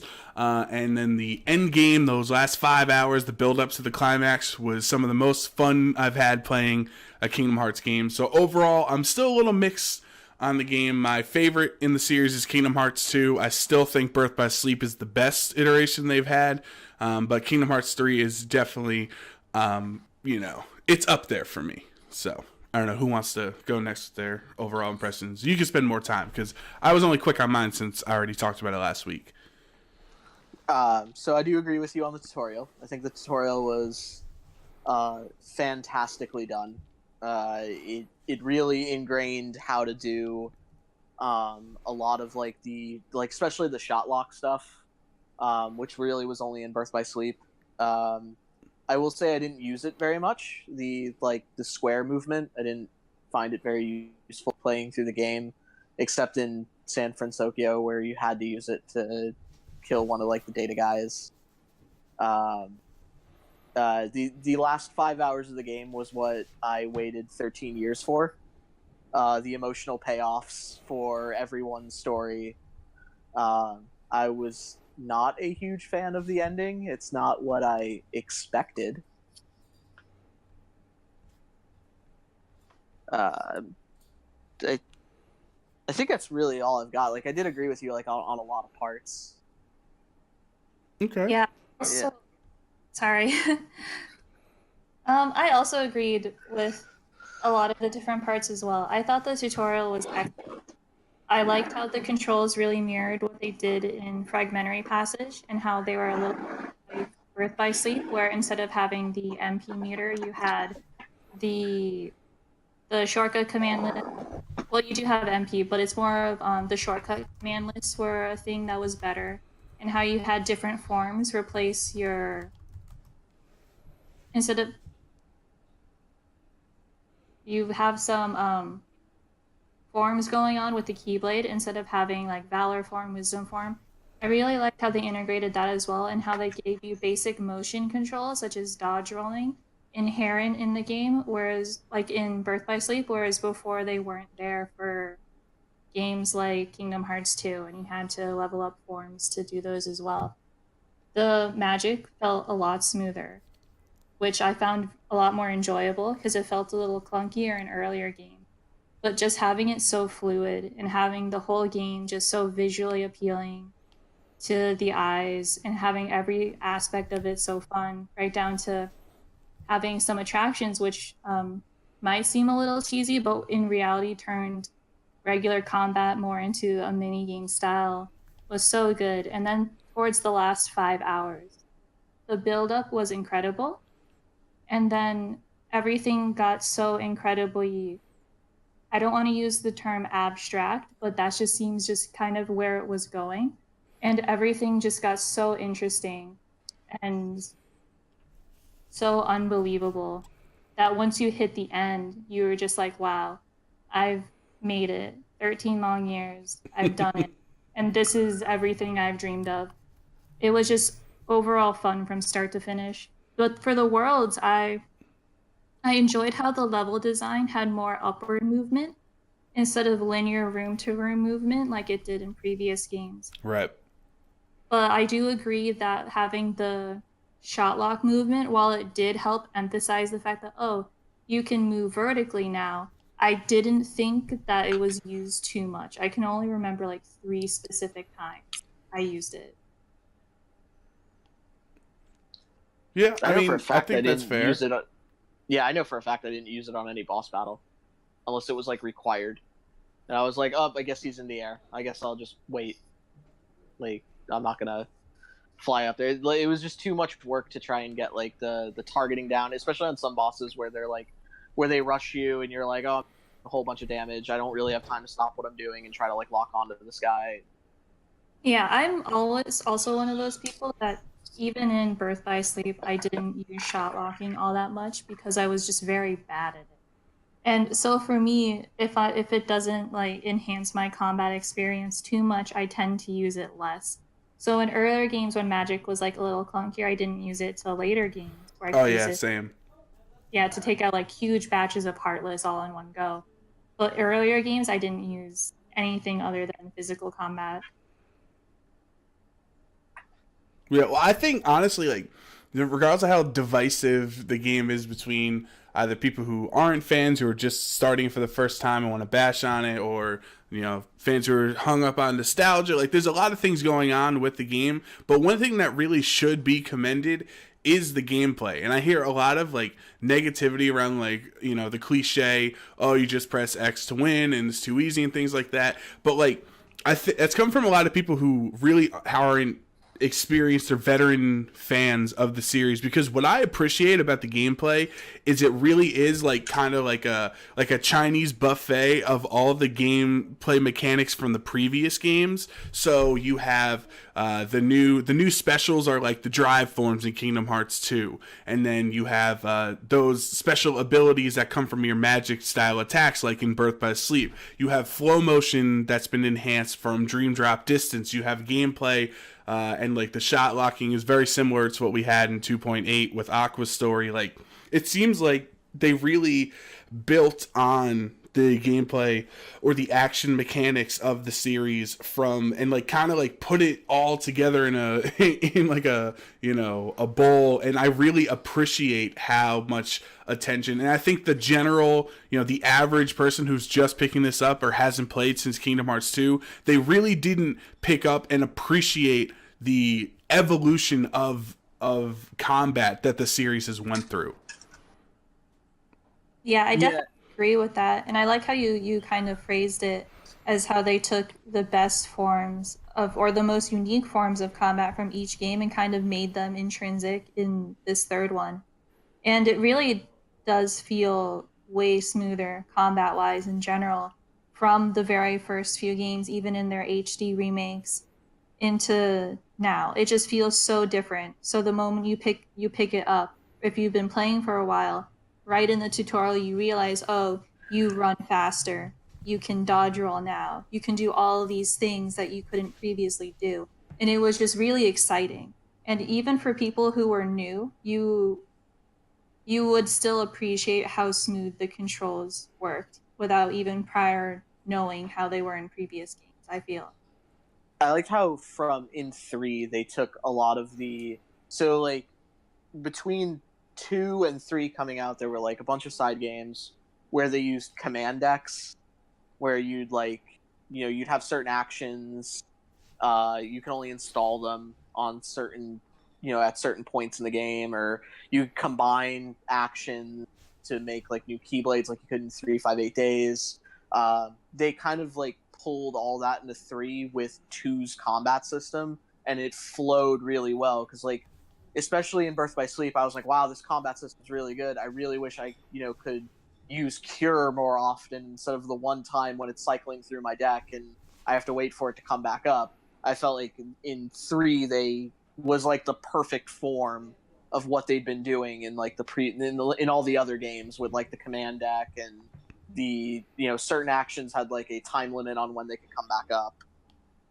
That's also true. I liked how they did add the command decks from Kingdom Hearts 2 back in, because like you said, it was really awkward in Birth by Sleep having to use Cure once, and then like you're in the middle of a boss battle, you really need to heal yourself, you have to cycle through your whole list just to get back to the Cure function if you don't have it at either like top or the bottom or wherever it was. It was just a little awkward. So I'm also glad they brought back command decks and the auto reload stuff. Yeah, I think but some gripes I have with the gameplay, so I talked about this also last week, but like special attacks or supers, I don't know I forget what a billion screens that told us all the different information that we saw throughout the game. Like the specials, like your triangles with Donald and Goofy and your Keyblade activations and those supers, like specials don't feel special anymore. You know what I mean? Like, because they happen so often, and it's like, wow, I've seen the teacup ride 5 times in the last 20 minutes. Like, I've done the Toy Story Monsters Inc. activation. Like, they happen so rapidly, and it's like, oh man, I wish I could do the Goofy AoE attack right now, but I have these 2 other ones ahead of it on top. Like, so do I just hit triangle to get through it, or do I try to wait till the last second to try to optimize it? Oh no, the timer's running down while the Elsa, the Frozen animation's going on. Oh, I'm gonna run. Well, now I can't use Donald's AoE attack because Elsa took 15 seconds for her. Whatever. Like, it just felt like some of the appeal or the grandeur of previous games when you did use a big attack like that was lost because of how consistently you did use supers. So on that, I did not like attraction flow. I really wish there was a way to turn it off. I think it made certain fights very, I don't know, easy. Like, you just like blow through a boss with like the ship, or like some enemies would be like swarming you, and you'd get the Buzz Lightyear gun thing, and you're like, okay, I guess I just don't take any damage and just wipe out this whole like thing. I really wish there was a way to turn those off. I hated them, but I did not find this out, so don't. I'm sure there's people like listening to your podcast screaming at you right now. I personally didn't find this out because they don't tell you in the game you can do this. I didn't find this out till like I think it was the Frozen World. You can actually use L1 to cycle through your triangle commands. Yes. Oh my So, god! I swear to God. I discovered that by accident one day while I was playing through the game. So I did find it out, but I do agree that they did not ever tell you. Or at least Right. I remember them telling me this. Because all I remember is I hit L1 one day and it was like, oh, I can use Bandaga now instead of the pirate ship. And I do agree that when you first see them, when you first see the carousel, you first see the pirate ship, you first see the teacups, you're like, wow, this is so much fun and it's so entertaining. But after a while, I found myself just kind of pressing that square button just to skip through those animations. Mm-hmm. Or sometimes it'd get a little annoying when I'd accidentally try and like, hey, I'm going to open a treasure chest. And then all of a sudden it's like, whoa, the teacups come out. I was just like, cancel that. So you press I think it's X. It's not X. You press like L1 or 2 to. Oh yeah, it's one Yeah, of to get out of the animation. Yeah. Yeah. Yeah. Overall, I still found some of them fun, but I found myself rushing through them more the more times I saw it. And it also affected gameplay a lot because there were so many scenes where it's like, okay, I'm in my second form of the, let me just throw a random, like the Pirates of the Caribbean one or whatever. Like, I'm in my second attack form. Like, I gotta rush through because I have 35 seconds. So I'm not I'm not appreciating the area or looking for lucky emblems or like, trying to explore as much as I can because I'm like, I gotta take advantage of this drive form while I have it.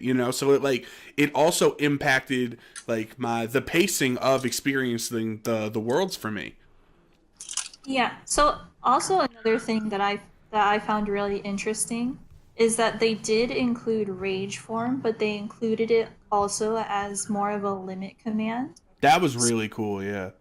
I thought it was cool. I only ever specifically used it in cases of emergency because you can't heal yourself or anything like that when you're in rage form. But I would find times where I would rely because, like you said, all of a sudden these special limit commands aren't special anymore. I would instantly, every time I saw like that green one and I was in a pinch, I'd hit that triangle button, not realizing I was entering rage form. So that, I guess, like in Kingdom Hearts 2, they use rage form as a way to punish you over relying on those things. Mm-hmm. Yes. It was very interesting that they brought it back. And I thought it was interesting that rage form became just like this integral thing. So it was really cool. Yeah, in 2, anti-form was like a punishment for constantly going into drive forms until you got, I think it was final form, where if you've entered final form like 2 times, it's impossible to ever get an anti-form ever again. Because it just lowers the counter so low. So it's specifically once you get a particular Keyblade in the world that never was, it has this special ability that every time you go in, it gives you kind of like an unknown limit form, I believe is what it is. So in order to get final form, what you do is you keep activating your drive form while it's equipped, I believe. Yeah, I remember you went between the skyscraper and the organization's fortress to reset your drive meter, and Yes, every time you entered the area, you just re-triggered it till eventually it gave you final form. Yes, it's a 50-50 It was the anti-form and final form. It was the Okay. 2 become 1 Keyblade, the one Roxas gives you, which Yes, is only that is available it. at Final Mix. Yes. And so once you got final form is the only form that has a 0% chance of triggering anti-form. All the other ones can do it, but if every time you enter final form, you're guaranteed to be in final. So yeah, I really did like that because I never experienced the rage form or the anti form in Kingdom Hearts 2 because I hardly ever used drive forms. Like just when I was playing it back then, it was my first game. Like I just didn't think, I was like, whatever, I'll just hack them away anyway. So I never even experienced it. I knew about it, but then like I like how they implemented rage form in this because it was that risk reward. Kind of like Life Orb in Pokemon. Like, you're doing damage to yourself, but you are doing more damage. So, like, it is that trade-off of, I can see how, like, maybe speedrunners will take advantage of that. Or, like, people trying to play optimally. It's like, if I know I'm not going to get hit, I'm going to get through these battles faster. And, like, you could even, like, be... you could heal yourself right before you go into rage form so you don't have to worry. And you can sacrifice your own HP to make your attack stronger while you're in that form. So I thought that was like one of the coolest mechanics they had with the special system. Yeah, I like how you compared it to the Life Orb from Pokemon because it really is. It really is the fact that you move faster and you do so much damage and get hit less frequently, but it is kind of harmful for yourself. Going back to how people can use anti-form, rage form for their advantage, there actually was a trophy in Kingdom Hearts 2 Final Mix where I believe you had to trigger anti-form a certain number of times to get the trophy. I believe that's one of the things. Oh, okay. Yeah, Yep. this, like one of the other, like what I said before about final form, your viewers can fact check on me because there is a chance I'm not remembering it correctly. But as far as I know, I do believe that was a trophy in the game too.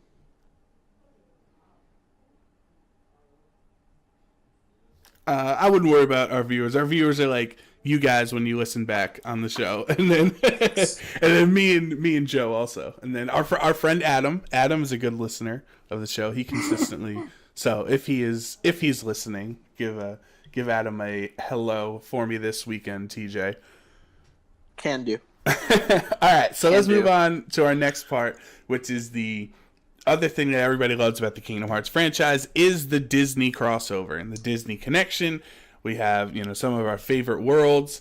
Another gripe I did have with the game that I expressed was I think the Disney worlds were the most lacking this time around because, like, the term I use is basically what we do with Sora and Donald and Goofy is we Kingdom Heartsify the stories of the Disney movies. So when you go through Agrabah in the first game, you go through the game or you go through the story of the movie, but it's basically a little bit different because Sora and Heartless and the bad guys are all impacting it. I think of like one of my favorites was Cinderella in Birth by Sleep, how you impact that storyline. So it's still the same, that Kingdom Hearts magic where you're going through the movie that you know and love, but it's a little bit different and altered to fit the Kingdom Hearts universe. I felt like this game did a very poor job in that.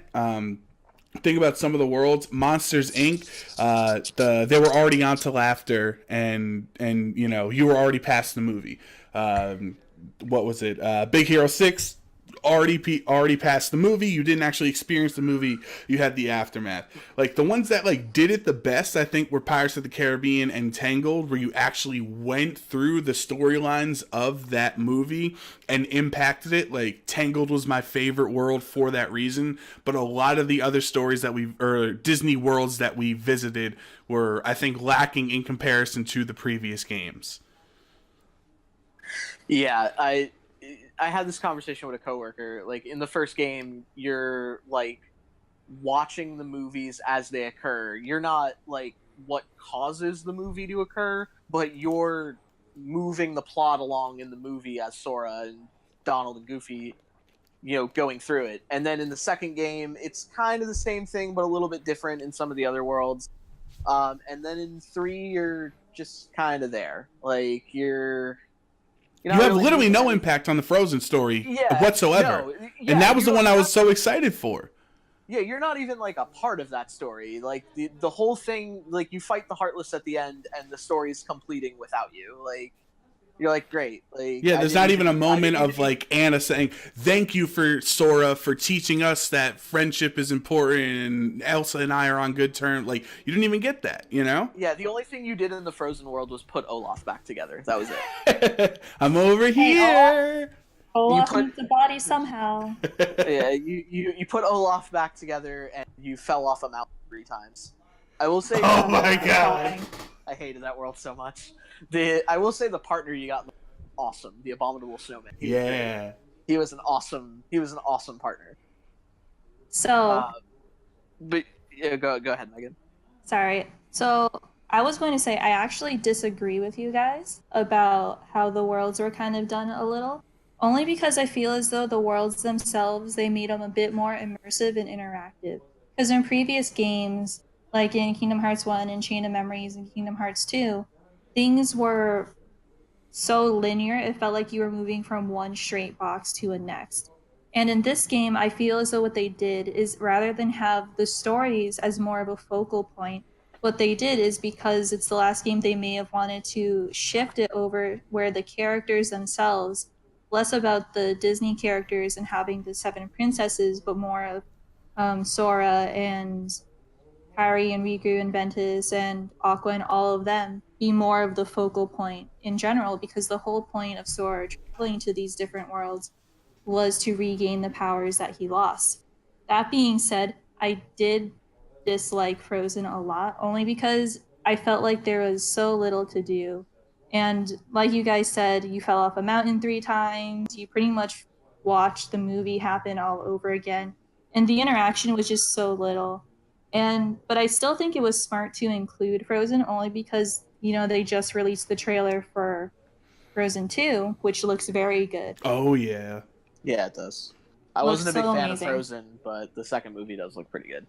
That being said, I think that whether or not the worlds as a continuation of the movies are good really depends, because if you notice, it's really the more newer films, I guess, that had them as, well, I wouldn't particularly say newer films, but it was just only specific films that had the continuation. I personally enjoy Big Hero 6 as a movie. It's one of my favorite movies. At the end of that movie, one of the big questions you have is, oh, what happened to evil Baymax? Because at the end of Big Hero 6, he takes the original Baymax ship with him. So being able to kind of see what happens beyond that movie is really fascinating. And I felt like it would have been a bit hard to stick Sora in that movie, only because it was very emotional as a movie itself. Granted, they were all pretty emotional, but I liked the continuation of some of the stories. I did think that Monsters Inc. was lacking, and I did not like Frozen at all. I did not like Arendelle. But other than that, I think the worlds were more immersive, more interactive. And I also like that you can have multiple people in your party instead of having to switch people. Oh, that was a godsend. Yeah, that was fantastic. That was a big thing that I very liked. Bringing it, allowing you to have like up to, what was it, 5 party members per world? Yes, I think it was 5 party members, because you could have Flynn and Rapunzel in there at the same time. Yeah. In addition to... And Buddy, wow, I just combined Woody and Buzz. I combined both of them. Where you could have them both and didn't have to sacrifice. Also, shout outs to my man Donald Duck actually maturing and like being a team player, giving me some clutch heals, especially when I was in rage form, right? He survived way better than any previous games. I really only remember dying a handful of times. Same. In Kingdom Hearts 2, eventually you just give up reviving him. Like, they revive on their own later on in the game. But... He's incredibly useless in Kingdom Hearts 2, but in 3 I found like all the party members were very useful. they all had really cool like limit breaks or Oh yeah. final attack combos, whatever they're called. Like I actually enjoyed Donald's interaction because eventually he's like, Sora, let's Donald flare. And I was like, absolutely, let's go. In previous games, when you had the option to like equip this limit form with Donald, I was just like, I'm not interested because he's not going to be alive to do the limit form. Right. And one thing I'm sure we'll touch on later was that they actually made an impact in a lot of battles, and like bosses would specifically go after them to like stop you from being able to heal, or like I don't know, maybe it was like a decision to like make them feel like they were more important than they were in the previous games. Because especially in the final boss battle, like Xehanort would go after, like he would deliberately attack Goofy and Donald while leaving you alone. So it really made me feel like, oh, these guys are more important than they were in previous games, because they actually like have better AI, they have better character interactions.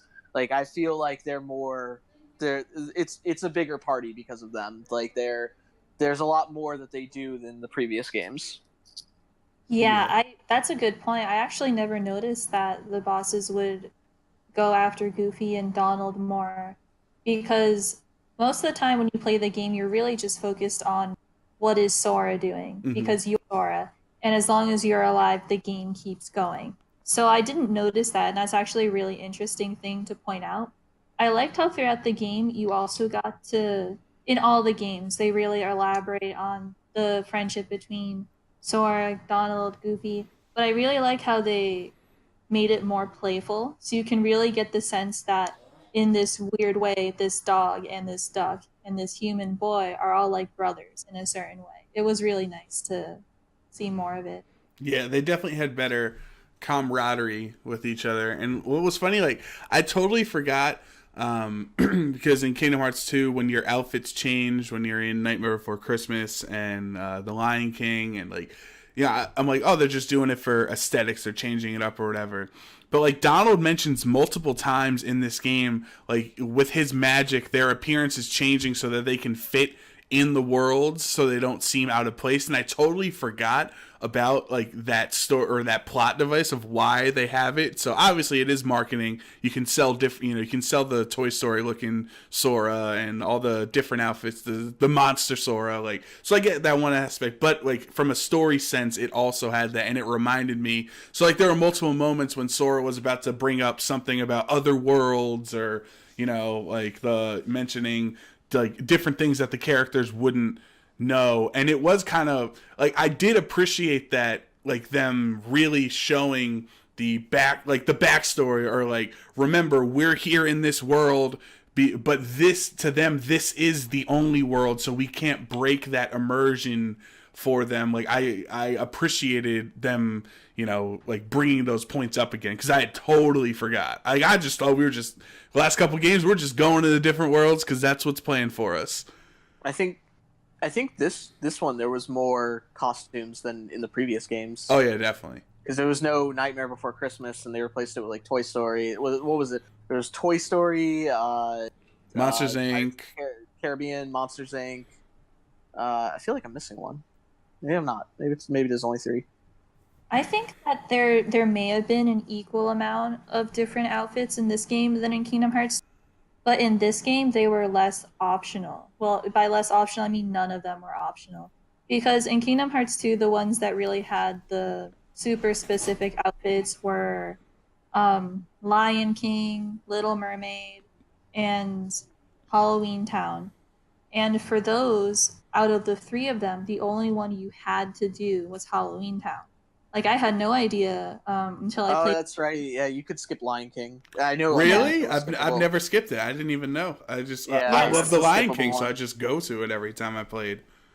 My I very went first to it 'cause it was a playthrough. good world, but Yeah, it was really good. My very first playthrough of Kingdom Hearts 2, though, ever, when I was much younger, I didn't even touch Lion King World. Wow. And I didn't finish the Little Mermaid World. So you don't have to do those. But in Kingdom Hearts 3, you have to do Pirates, you have to do Monsters, Inc., you have to do Toy Story. And I do think you're right, where they can do so many things with just the different form changes in terms of marketing. Like, Sora turns into this little Lego figure well, they can easily try and potentially make a product for that. I think that would be Yeah. cool for kids. And then also, I did like how they would always mention keeping the world order together. It was not only was it like a great reminder, but it was also really entertaining how they would have to continue to be like, Sora, remember, can't do this. It was just really funny how they kind of would slide that in. Yeah, I love that.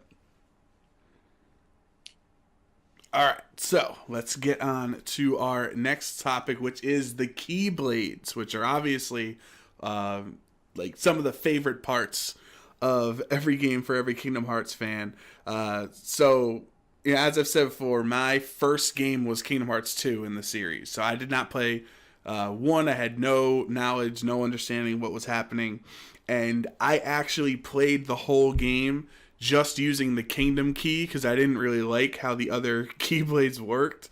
Like, or how they looked. So like I didn't know I was giving myself such a disadvantage. Like I didn't know they had different things. I'm like, oh, that doesn't look cool. Like this one looks like a keychain. Like I'm not gonna use the Tarzan one or whatever. Like so I never really cared about the other keychains. And then I played Kingdom Hearts 1 while, you know, afterwards.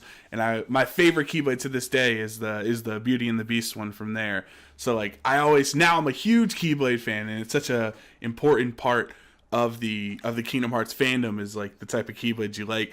And they did a good job of making them all different, because before, you know, in the other games it was mainly aesthetic, and you'd change like, all right, you'd have a little bit more attack or a little bit more magic and vice versa. They'd have different things, but they were, you know, not as important. Like, as I said, I could just beat the game with the Kingdom Key and not touch the other ones. But in this one, the at least designs visually were very different. So like I could use whichever ones I felt like, and they, even though not every Keyblade was different, they had archetypes. So they had a couple, like the Twilight Town bubble water one and the Winnie the Pooh one were kind of like the shooter ones, and then the, you know, like the Pirates of the Caribbean was a little more like just attacking, and just like Toy Story, you had the big slam hammer going down. Like, so they fit, even though they kind of mirrored each other, they fit different archetypes. So it was still, I could have like one basic Keyblade, one AoE Keyblade, and then one like range Keyblade, like the Winnie the Pooh one. Like, I really enjoyed the Keyblade systems this time around, and the fact that we got to carry 3 on us at a time instead of just 1. That was a very cool feature, being able to swap mid battle. I guess like favorite one would be the Pirates of the Caribbean one. That one was awesome. Oh, that pole was so sick, dude. Yeah, like the flag and all that. I love the Pirates one. I think it was like the strongest one aside from Ultimate Weapon. I don't like how little there are in the game though. There's only like 7 or 8. Yeah, I also don't like how little the Keyblades are in this game. I guess a part of that has to do with they gave you more per Keyblade. Like, you have 2 different forms. You can reach time you use a different one. Being able to carry 3, though, was so nice because, like Joe said, and like you said, I loved the Pirates one. I thought that one was perhaps the best one, the most well-balanced one for me in the entire game, not having to fully level it up. Because you kept your speed, you kept your damage, because I felt that for the hammer, you kind of lost a little bit of speed. So that was the one I ended up finishing the whole game through. But in the back, I would always keep, I like the design for Star Seeker. So or Shooting Star, sorry. Mm-hmm. So I had Shooting Star in the back of my Keyblade list. So in case boss battles got a little too intense, my health was running low, and I needed to wait for my magic to come back, I needed to keep my distance. So I could just use long range and get that done while I wait. Because I personally don't carry too many others in my pocket. But yeah, I felt like they gave you a bit more. Whereas in previous games, like in Kingdom Hearts 1 and Kingdom Hearts 2, the Keyblades had abilities that to a certain extent would affect your outwards gameplay. Because in this one, like you said, the Winnie the Pooh 100 Acre Woods Keyblade was more long range.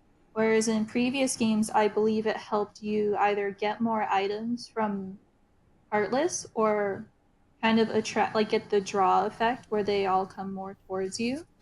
And I found that I didn't really miss those too much in this game.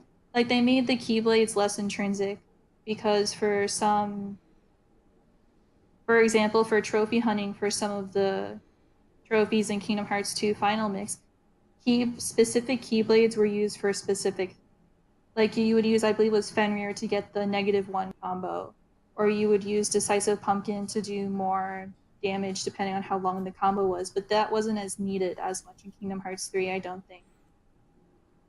Yeah, I didn't even. Yeah, I wasn't even thinking like that. Most of the time, it was like which ones I liked using the most. Like my go-to combinations were either having Toy Story or the Monsters Inc. one, because I really liked the Monsters Inc. second form attack. Like you were just so fast and you were just cutting through everything, the yo-yos and everything. Like so, either that or Toy Story was my number one Keyblade. Number two was the Tangled Keyblade, because that was just like, it was just so fun, and like I could tell like just from the start, I'm like, this is the best Keyblade in the game. And then when I watch speed runs that people are doing in the game, and they use the Tangled Keyblade, like they get to it as early as possible, and they use it and put all of their upgrade items in because of just how strong it is with AoE damage and increasing your magic and things. And then my third Keyblade that I always used was the Winnie the Pooh one, just because like I didn't actually really use it that often in battles, but what I would do was I would, right before I killed a boss or I knew a cutscene was coming up, I would use the Toy Story one for like all my damage, and then one hit left, I would switch to the Winnie the Pooh Keyblade and kill the boss, just so I had that ridiculous Keyblade in all the cutscenes. Because like Sora would be so serious, like whoa, and like he just put it was like, I'm gonna stop you, and it's just like a bunch of pots stuck together with honey. Like, it was so stupid. I loved it. Oh, it was. Nothing's more threatening than a pot full of honey. Exactly. Yeah, I loved Corona. Sorry, TJ, you can go. I didn't even notice that like there were no abilities for the Keyblades this time around. They had like really slight abilities as you upgraded them, but they weren't anything. Yeah, whereas like in 2, they had like a straight ability like when you equip them. Like Fenrir was negative combo, or like those were just like absent until you like leveled up the Keyblade a bit. Yeah, it's stuff that you wouldn't necessarily think about. Something, if that makes sense. But I thought that the one that had the most ridiculous design had to be the Toy Story one. Oh my god! So funny I being love that able Keyblade. to. I was actually a little. I was like, "There's no way this Keyblade's going to be good." And then I got the Keyblade, and I was like, "Hold on, this could be fantastic." This one's insane. Yeah, This one's absolutely insane. Like I would just jump up and slam down like every time. Exactly. And compared to what was the one that came before Toy Box? What Keyblade did you get before? That was the one? Twilight Town, the stupid water shooting one, which is the same as the Winnie the Pooh one. Which, I don't know why I hated that one, but loved the Winnie the Pooh one when they did the exact same thing. You guys are actually going to get a little mad at me for this. I don't think I've tried. Wait, I have. What happened? Wait, what'd you say? I don't think I've tried the Monsters Inc. Keyblade yet. Oh my god, Megan. I know. I'll definitely try it once this podcast is over. It's so badass. Like, I just have no memory of it. Because usually how I go is I equip whichever one is the strongest at the time to help me progress through the game just a bit easier. So I don't think I've tried that one yet. I've tried just about all the other ones, except for if you play the phone game, there's this special thing going on right now. You can get an exclusive Keyblade by completing the Classic Kingdom mini games that are in the Gummy phone on your phone. You can get a special Keyblade for Sora.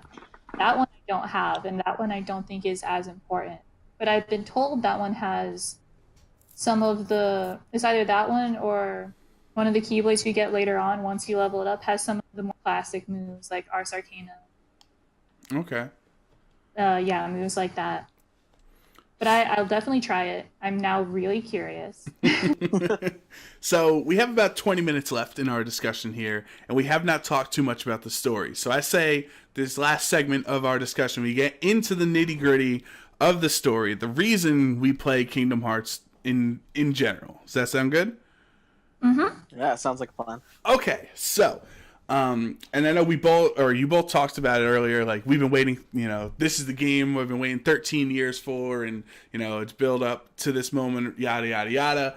A lot of people say that, and it's like, it's technically true, but it's also technically not true because they didn't announce this game till 2013, and there have been a bunch of games in between. So, like, a lot of people, when they say, oh, wow. Like, I heard one discussion was like, wow, this feels like a PS2 game, and it makes sense because they've been working on it for 13 years. And, like, I wanted to, like, break my computer when I was listening to that discussion. It's like, they have not been making this game for 13 years. This is not Final Fantasy 15.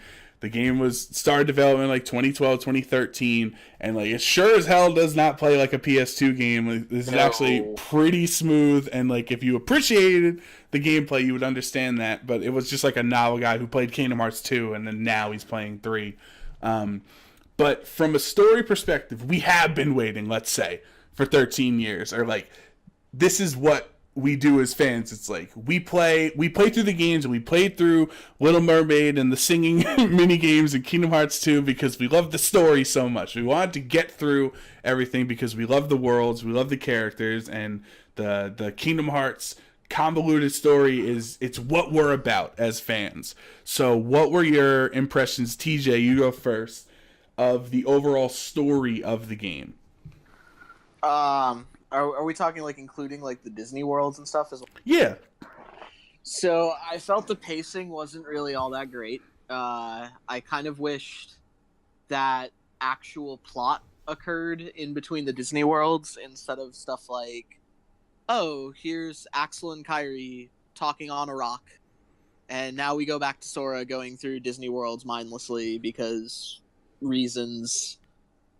And then, like, as soon as you complete all the Disney worlds, the plot just really kicks in, and it just picks up, like I said, like the last 5 hours of the game is essentially an interactive movie where you get all the emotional payoffs that you've been waiting for 13 years, or however long it's been since Birth by Sleep, because I think that was, like, the last, like, actual story one to come out that set up the plot of 3. Overall, like, the last 5 hours was really, really awesome. Like, I did feel like the first 20 hours could have been done better. Okay. I think that's a fair criticism. I definitely agree with most of it. Megan, how about you? What do you think of the story overall? Like the pacing, or because I felt like a lot of the Disney worlds were the least impactful to the Kingdom Hearts narrative that they've been compared to previous games. Like, they were so segmented and separated from the rest of the game or the Kingdom Hearts thing. You'd have Larxene pop in, or Luxord show up just to walk away, like to entice, threaten Sora and them. But like, it didn't feel like the Disney worlds were very weaved into the narrative. Yeah, I can agree with that because, Organization 13, they did their whole classic show up, confuse Sora, leave, classic Organization 13. But I also thought at the beginning of the game, the pacing was pretty good. In a way, I kind of blasted through this game because, in my effort to avoid spoilers, I wanted to, get through it before it got spoiled for me and stuff like that. So at the beginning, I thought the pacing was good, but as you slowly got into some of the worlds, specifically the ones where there was less story that came afterwards or less story in them, like Aaron, it slowed down a bit because the worlds did get larger as the game progressed too. I found it nice how you didn't have to backtrack as much, because in Kingdom Hearts 2, you visited every single world at least twice. This one, it was like a straight shot through, which I found really nice. But I did think the pacing kind of slowed a bit down in the second half of the game until you reach the last 5 hours, where it just picks up. And like TJ said, the emotional payoff you get to all that time building up into that is really rewarding. And the 13 years thing, it might not have been 13 years since I think it was Dream Drop distance. or whichever one it was, but the 13 years thing, it's kind of like you put so much time and so much effort into, I wouldn't say time and effort, because in the end you play these games because you love them and you enjoy them and you love how insane the story is.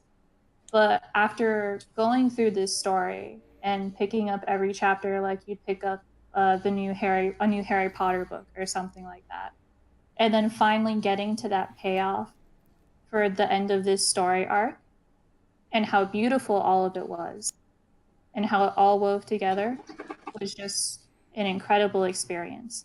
I did think towards the end, for some particular parts, specifically the Naminé thing and the whole Vanitas looks like Sora thing, were a little bit rushed, just a tiny bit. But other than that, I felt the emotional payoff was spot on.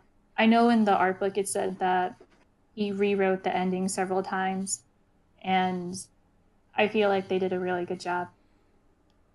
Yeah, I definitely agree with you. But just before TJ goes, the Naminé thing, you talking about in the space cloud place with Sora, or like her coming back at the end? Like which Naminé portion was rushed?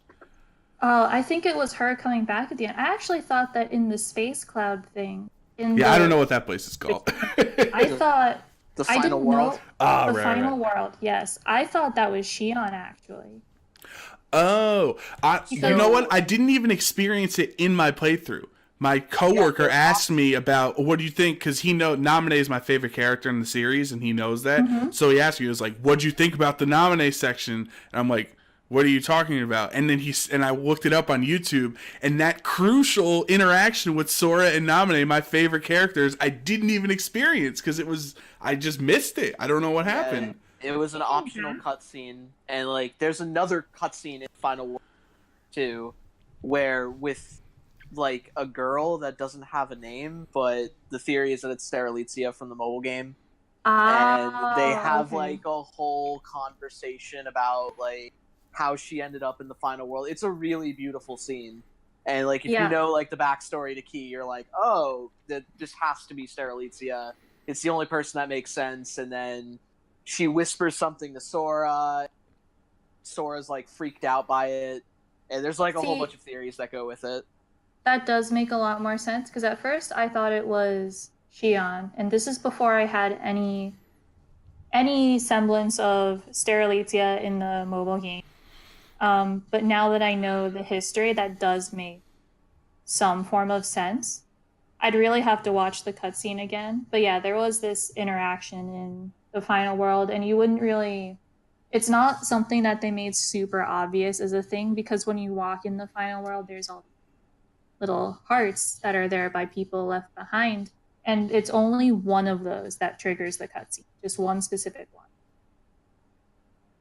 Yeah, like I said, I completely missed it because when I got to that world and it was just like the blank sky canvas, I was like, all right, I guess I'll just walk forward till the next cutscene happens. Like I didn't think to look around or anything. I thought I was in an empty world. So I was disappointed that like they didn't really send you in the direction to experience that, because that would have been a great moment for me, like when I was watching it. I can definitely see being optional is very, like, I think that needs to be a forced one, because it also explains how Lingering Will shows up the second time you go to the Keyblade Graveyard.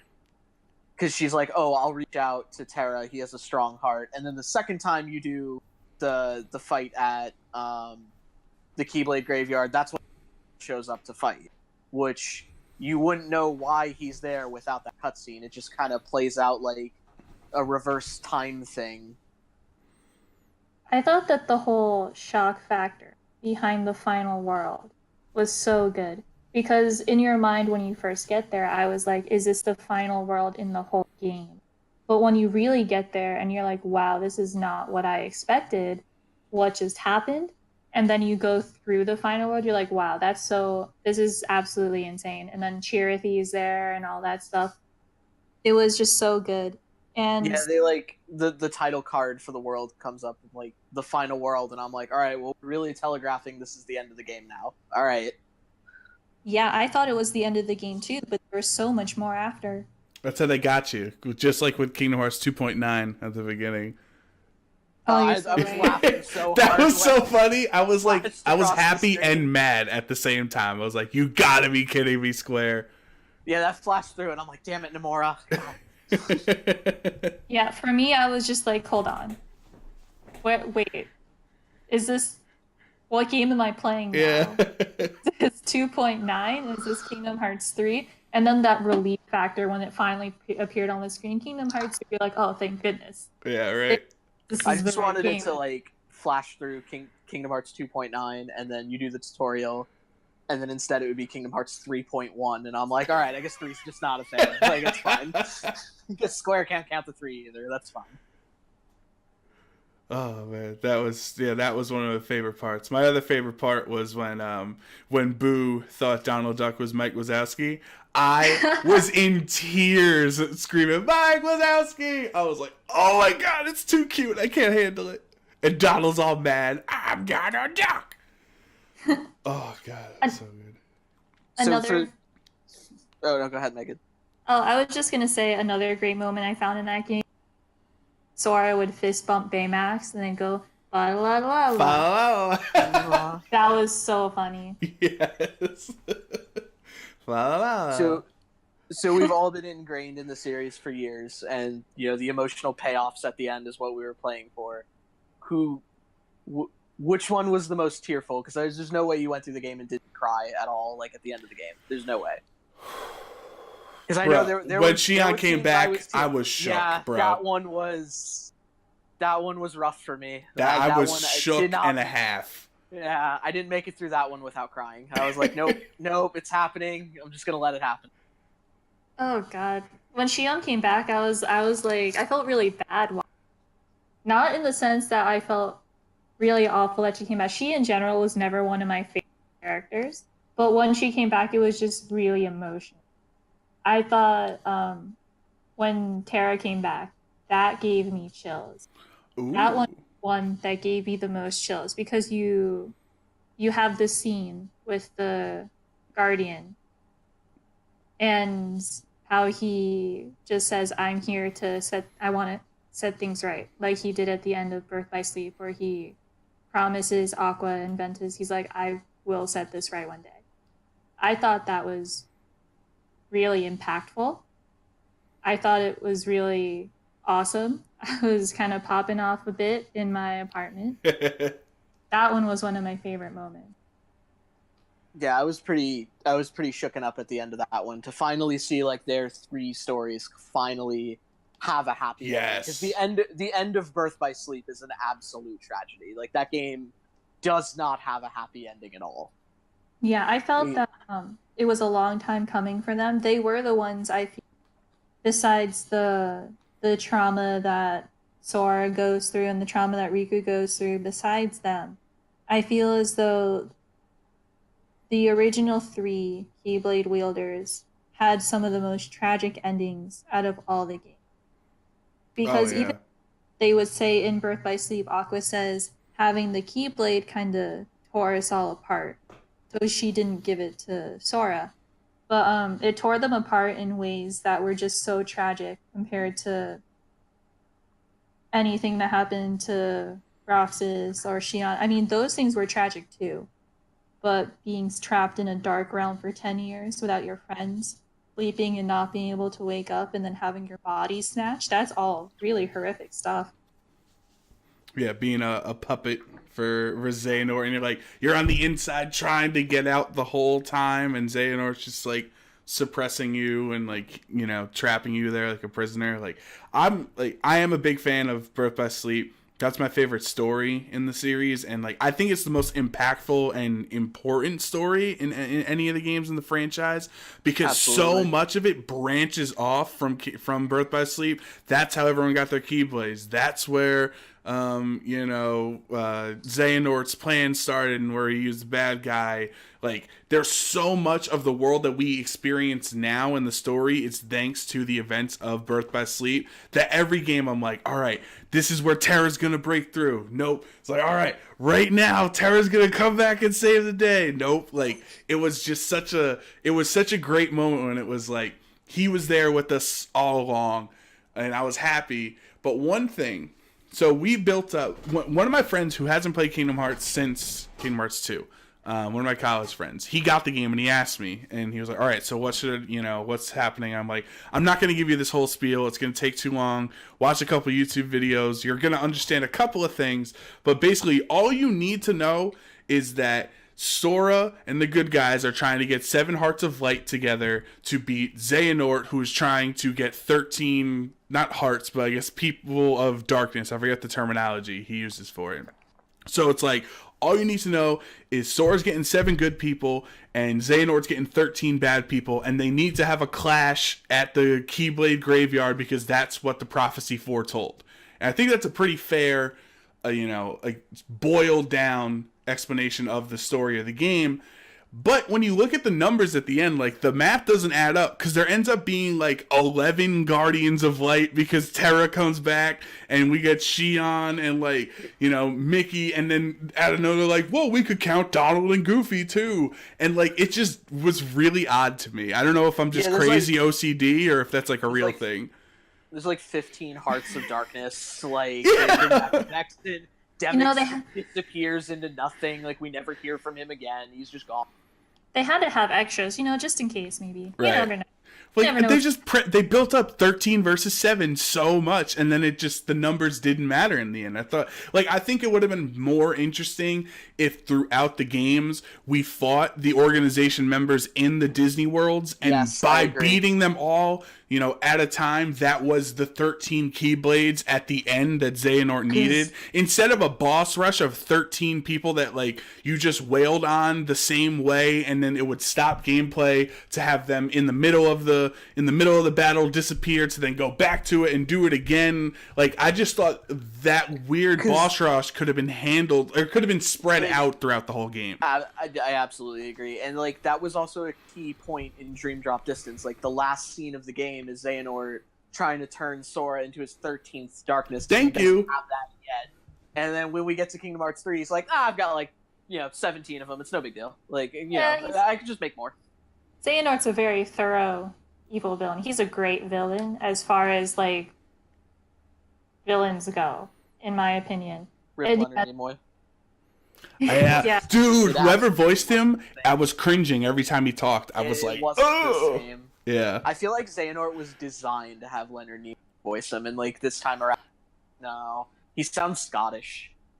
I think they also changed some voices. Like, I don't think Vanitas sounds nearly as sinister in Birth by Sleep as he did in Kingdom Hearts 3. I don't remember him sounding. Well, Haley had some practice. Okay. He got older. He got older. Yeah, I was just like, wow, Vanitas, he's really, they're really emphasizing that he's a bad guy. As if the outfit wasn't a good enough indication. Right. He didn't pick that up at, like, Goodwill. Like, he clearly went to a bad place to get that outfit. Yeah, it wasn't just on the coat at Sears. He found it somewhere. All right, so the ending, the thing we've been waiting for, our bout with Xehanort. We beat him. Kairi still dies again and gets kidnapped, and we gotta go save her again. And then they make you think, all right, Sora saves her. I'm not even thinking about the lines from earlier of it takes a cost to get all these lives back. It's not, the power of waking. I'm not even caring about that, because we're all hanging out on the beach at Destiny Islands, having fun, flipping burgers or whatever it was. And then I'm like, all right, cool, we've made it. Naminé's alive again she wakes up in the lab, and I literally screamed. I was like, Naminé! Like, I'm trying not to scream into the mic right now, but I was very loud when she came back, because that was such a huge moment for me. And so, like, this is great. This is everything we wanted. This is what I've been waiting for. The saga is over. Sora has saved the universe again. Him and Kairi hanging out, sharing the Paopu fruit. Big, cool moment. They're together. And then Sora dissipates into the air, and you leave us on that? What the hell just happened? Yeah, the single tear that sheds on Kairi's face in that moment, just thinking about it, really hurts my soul. Every time I think about that one part where they look all happy and they're all just staring up at Kairi, and then he fades away. That hurts me every time I think. Yeah. This was like the first game where they really explored that there was like a love interest between the two, and like at the end they really tugged at your heartstrings. Like, oh hey, he's gone. Like, yeah. See, I don't think that this was the only game where they indicated that there was. Yeah, well, I mean, like they like explored it way more in this game than Yes, they did in games. they definitely did. They shared that fruit for real. It's not just a drawing. They really made it super apparent in all the other games, and like, even in like the 358 days thing, how Xion looks like Kairi because Kairi's memories are his most important ones, and all that stuff. I was finally happy to see that they were getting somewhere. You know, they're older. They've been through a lot together. They've been searching for each other for years, and then you just get to that end. And the end, once you get there and you get over the initial shock factor, you're just like, okay, I should have expected this to begin with, because Xehanort says several times, you can't be saved if you keep doing this. There's no saving you if you wield this power foolishly. And they really stuck to that towards that end when they were like, hey, Sora did this thing, he knew the price, he did it anyways, like a true hero. Right. Yeah, that's something Megan and I talked about, was after the game, was like, Sora is one of the greatest like hero's journey stories ever written. Like, because like he is willing to sacrifice everything for what is right and for his friends and saving the light, and like, you know, people just think of it, oh, it's a kid's game with Disney or whatever, but like Sora is one of the greatest heroes we've had in a video game, in my opinion. Yeah, I definitely agree. And even throughout Kingdom Hearts, for me, there was always underlying tone of, I wouldn't necessarily say nervousness or anxiousness or fear, but as the story progressed, you know, Sora starts out as a really happy-go-lucky kid. He's very confused at first, but as the story goes on, he also experiences all these things where he's just like, my memories aren't real in Chain of Memory. In Dream Drop Distance, he finds out he was never the chosen one. He finds out there's all these hearts in him, and they're just like, how do you even know that you're you with all of these people just inside you? And then he goes off onto, can I truly win this huge battle when all my friends are on the line, when all the friends I know and love, all the places I know and love are on the line? Can I really do that? So there's always this underlying note of, you can really tell Sora is going through a lot, but he still trucks forward. And he does that with a lot of help from Riku and Kairi, but you can tell at some parts that he like falters a little. And he has to pick himself back up, but he still does it. And that's, to me, one of the marks of truly brave people, even though he's a video game character, but still. Mm-hmm. He also failed the Mark of Mastery exam, which we have seen in previous storylines in the series that usually would turn a lesser character towards the dark side. So for the fact of him to be happy that Riku won and it didn't destroy him where it did other characters like Terra, like that's another commendable aspect to Sora, just to add on to what you were saying. Yeah, he just always keeps a positive attitude about everything. Like, even though there's like clearly despair going on, like they're walking up to the final battle and they're like, everyone's like really scared, and Sora's like, all right, let's go do this. You know, like he hides it very, very well.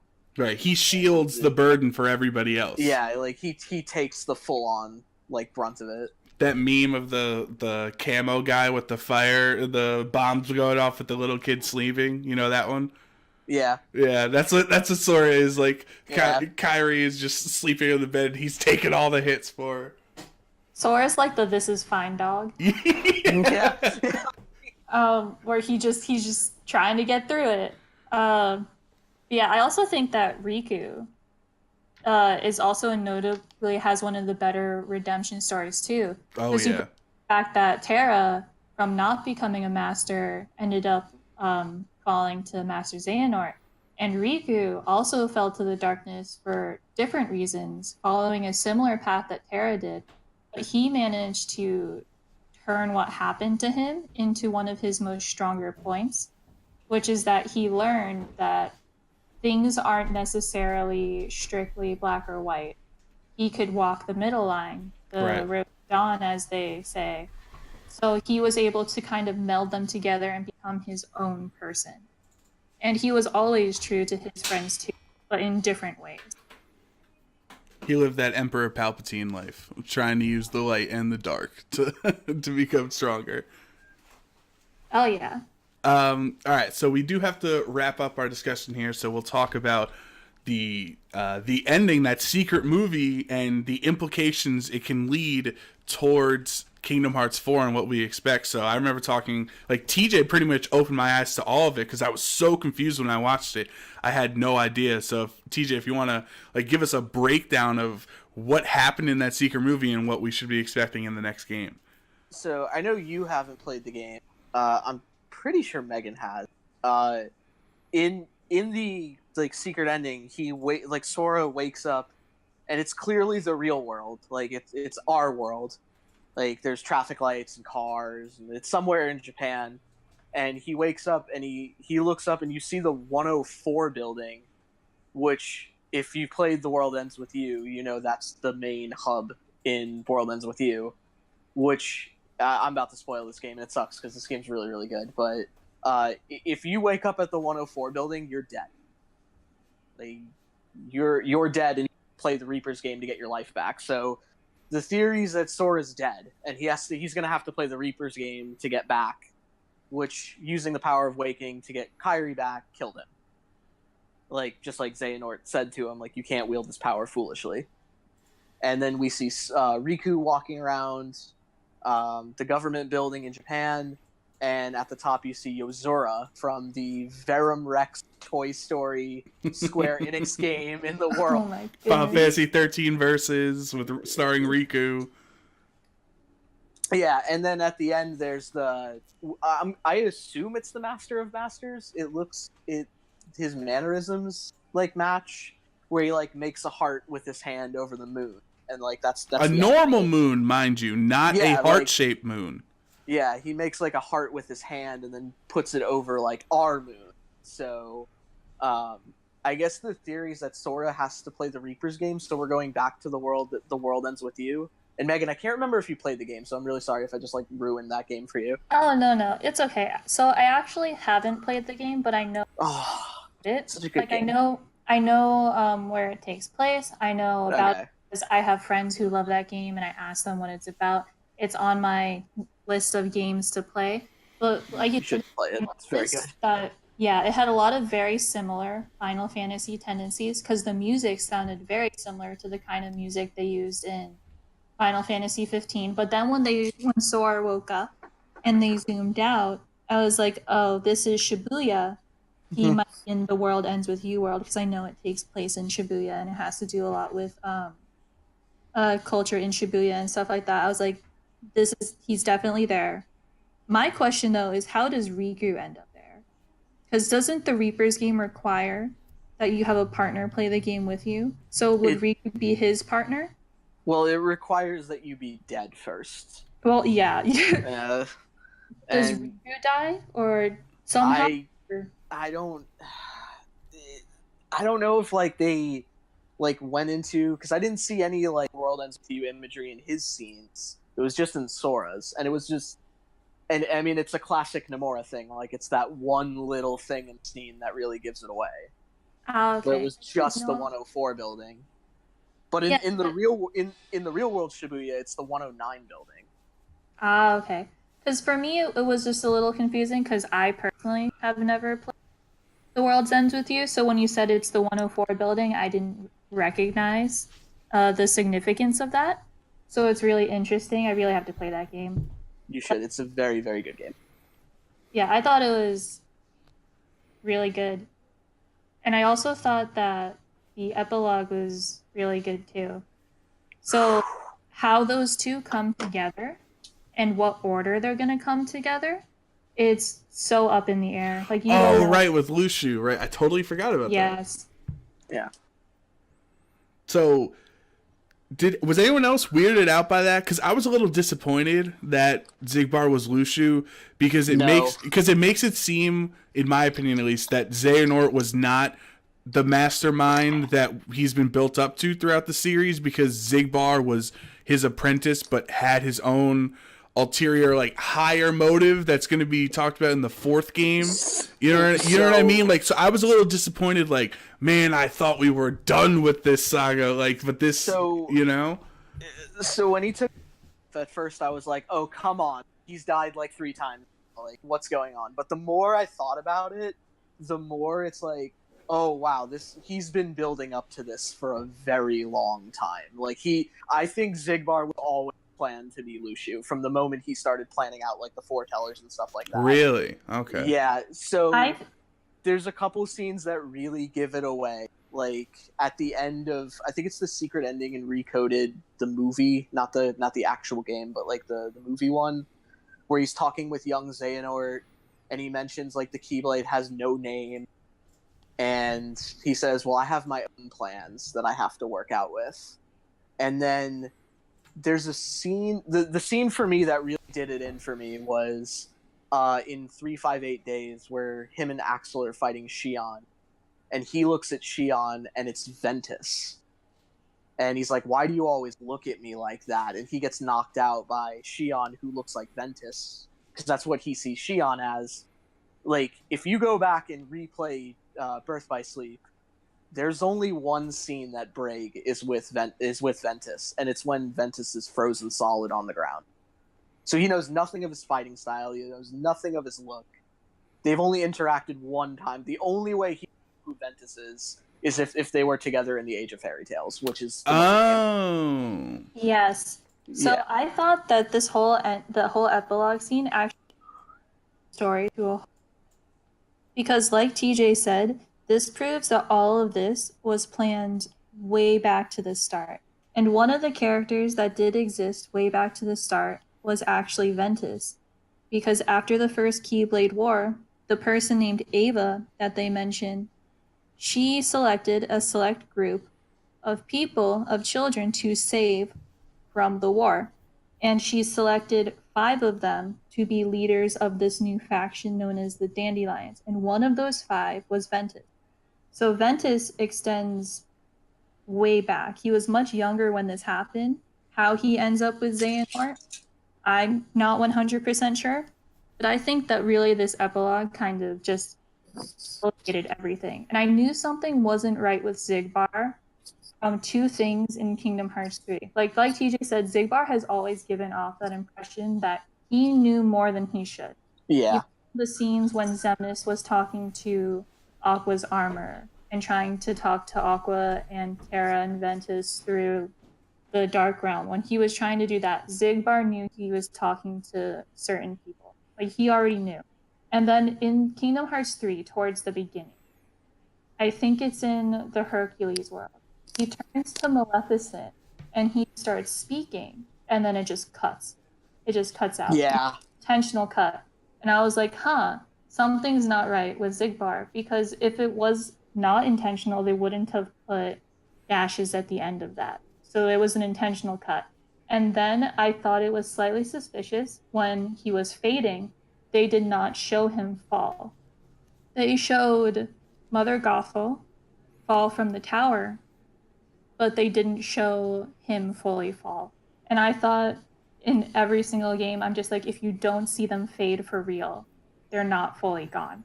Yeah. Right. So, There was another scene too that I think really lends to it, and Xigbar's actually not even in the scene.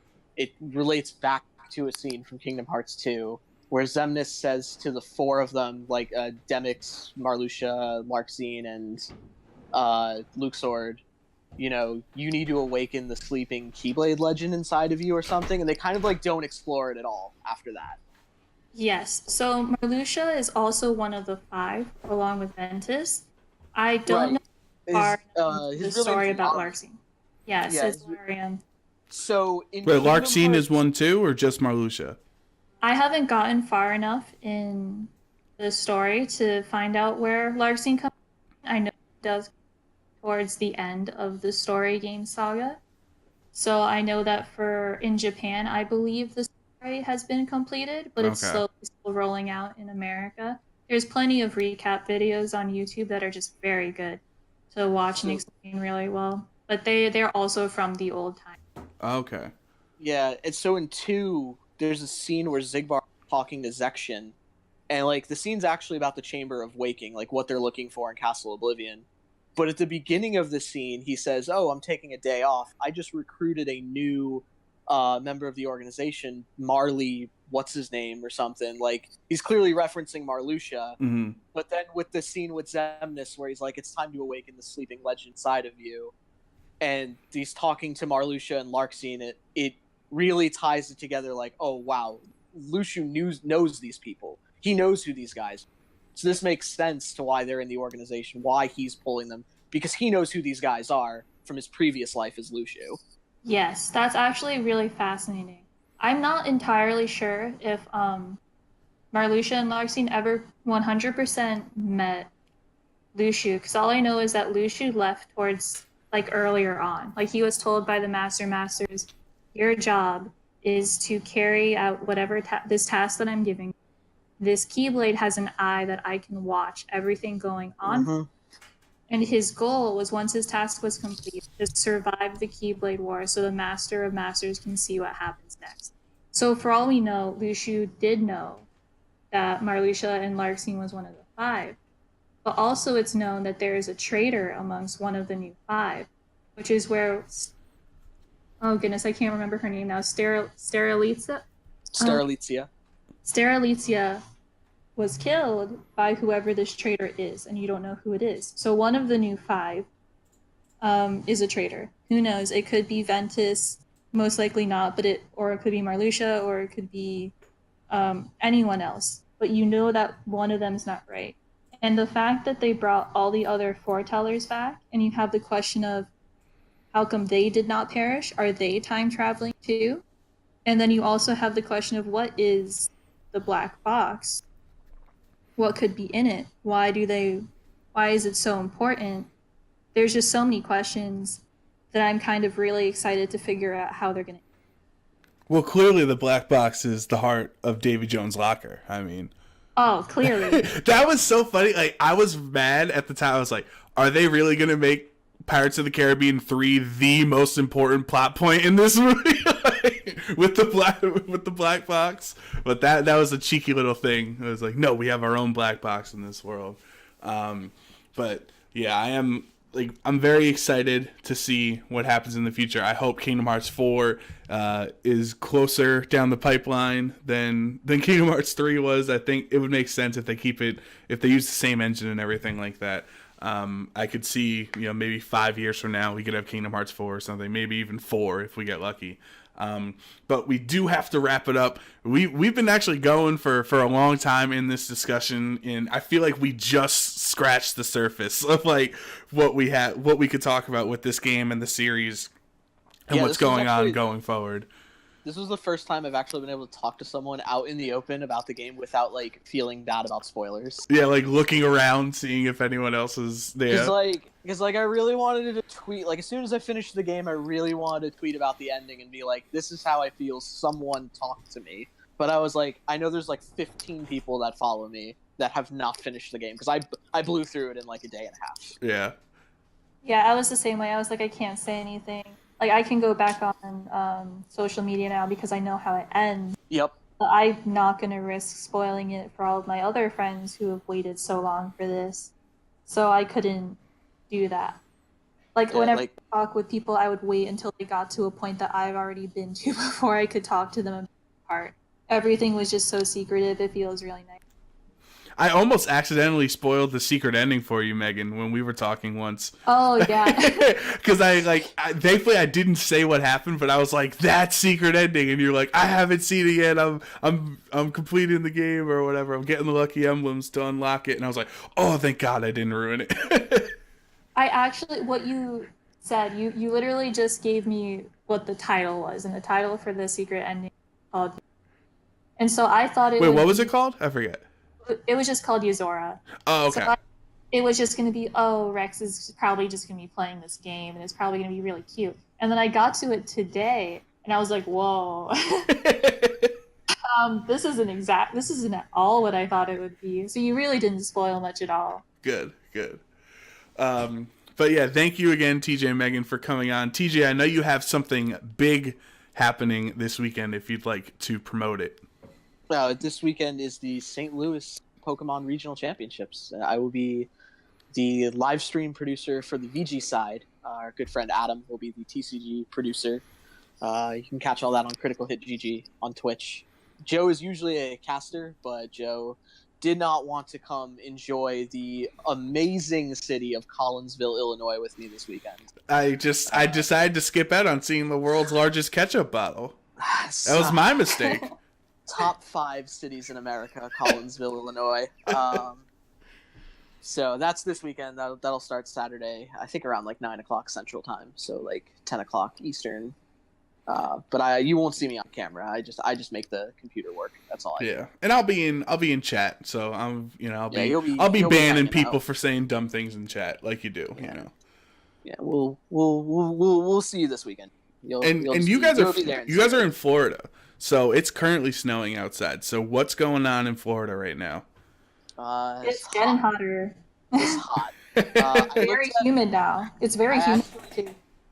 I actually looked at like the weather for next week, for like this weekend in St. Louis, and it's gonna be like 30 all week. So, Oh, you're gonna die, TJ. yeah, I'm just gonna die. It's fine. You couldn't But even it handle actually- Dallas when we were there last month. No, what really made me mad about Dallas was on Friday it was beautiful. On Monday it was beautiful. On Saturday and Sunday it sucked. You should the be used 2 to that days- though. That's Florida weather in a nutshell. It's fine for like, Boom. and then it just turns back into what we have now. Yeah, but Florida it's faster. It's like 5 minutes in Florida. That's true. Like, oh, That's very true. You walk outside at like 6 in the morning to go to work and it's like 30, and then you go outside to like smoke at like 9 and you're like, oh, it's 104 out. How'd that happen? How'd that Yeah. happen? Florida crushes your disillusionment very fast. Yeah. So All right, TJ and Megan, thanks again for coming on, and hopefully we can have another episode in a future date where we can continue our Kingdom Hearts fandom and discussions. That would be awesome. oh yeah, thank you so much for having us. This was a blast. Yeah, All definitely. right. Thank you, Joe. So we gotta, and we'll have links in the description for all their information, and make sure you go follow them because they are great people. But this portion of the show is over, so we're gonna head on back and send it to the birthday boy. Happy birthday. Happy birthday. Thanks for coming back to us. We're gonna end this show the way we end every show, by me telling you, thanks for joining us on another episode of Cup of Joes. I've been your host, Joe Parian, accompanied by my best friend, Joe Brown. Now I'm gonna go crawl back in my bed and hopefully get better for work tomorrow. Also, Joe Brown, Yeah. do you know what tomorrow is? What is tomorrow? I guess we gotta leave it at a cliffhanger, folks. Well, thanks for joining us. See you next time. Now I really want to know. You'll figure it out.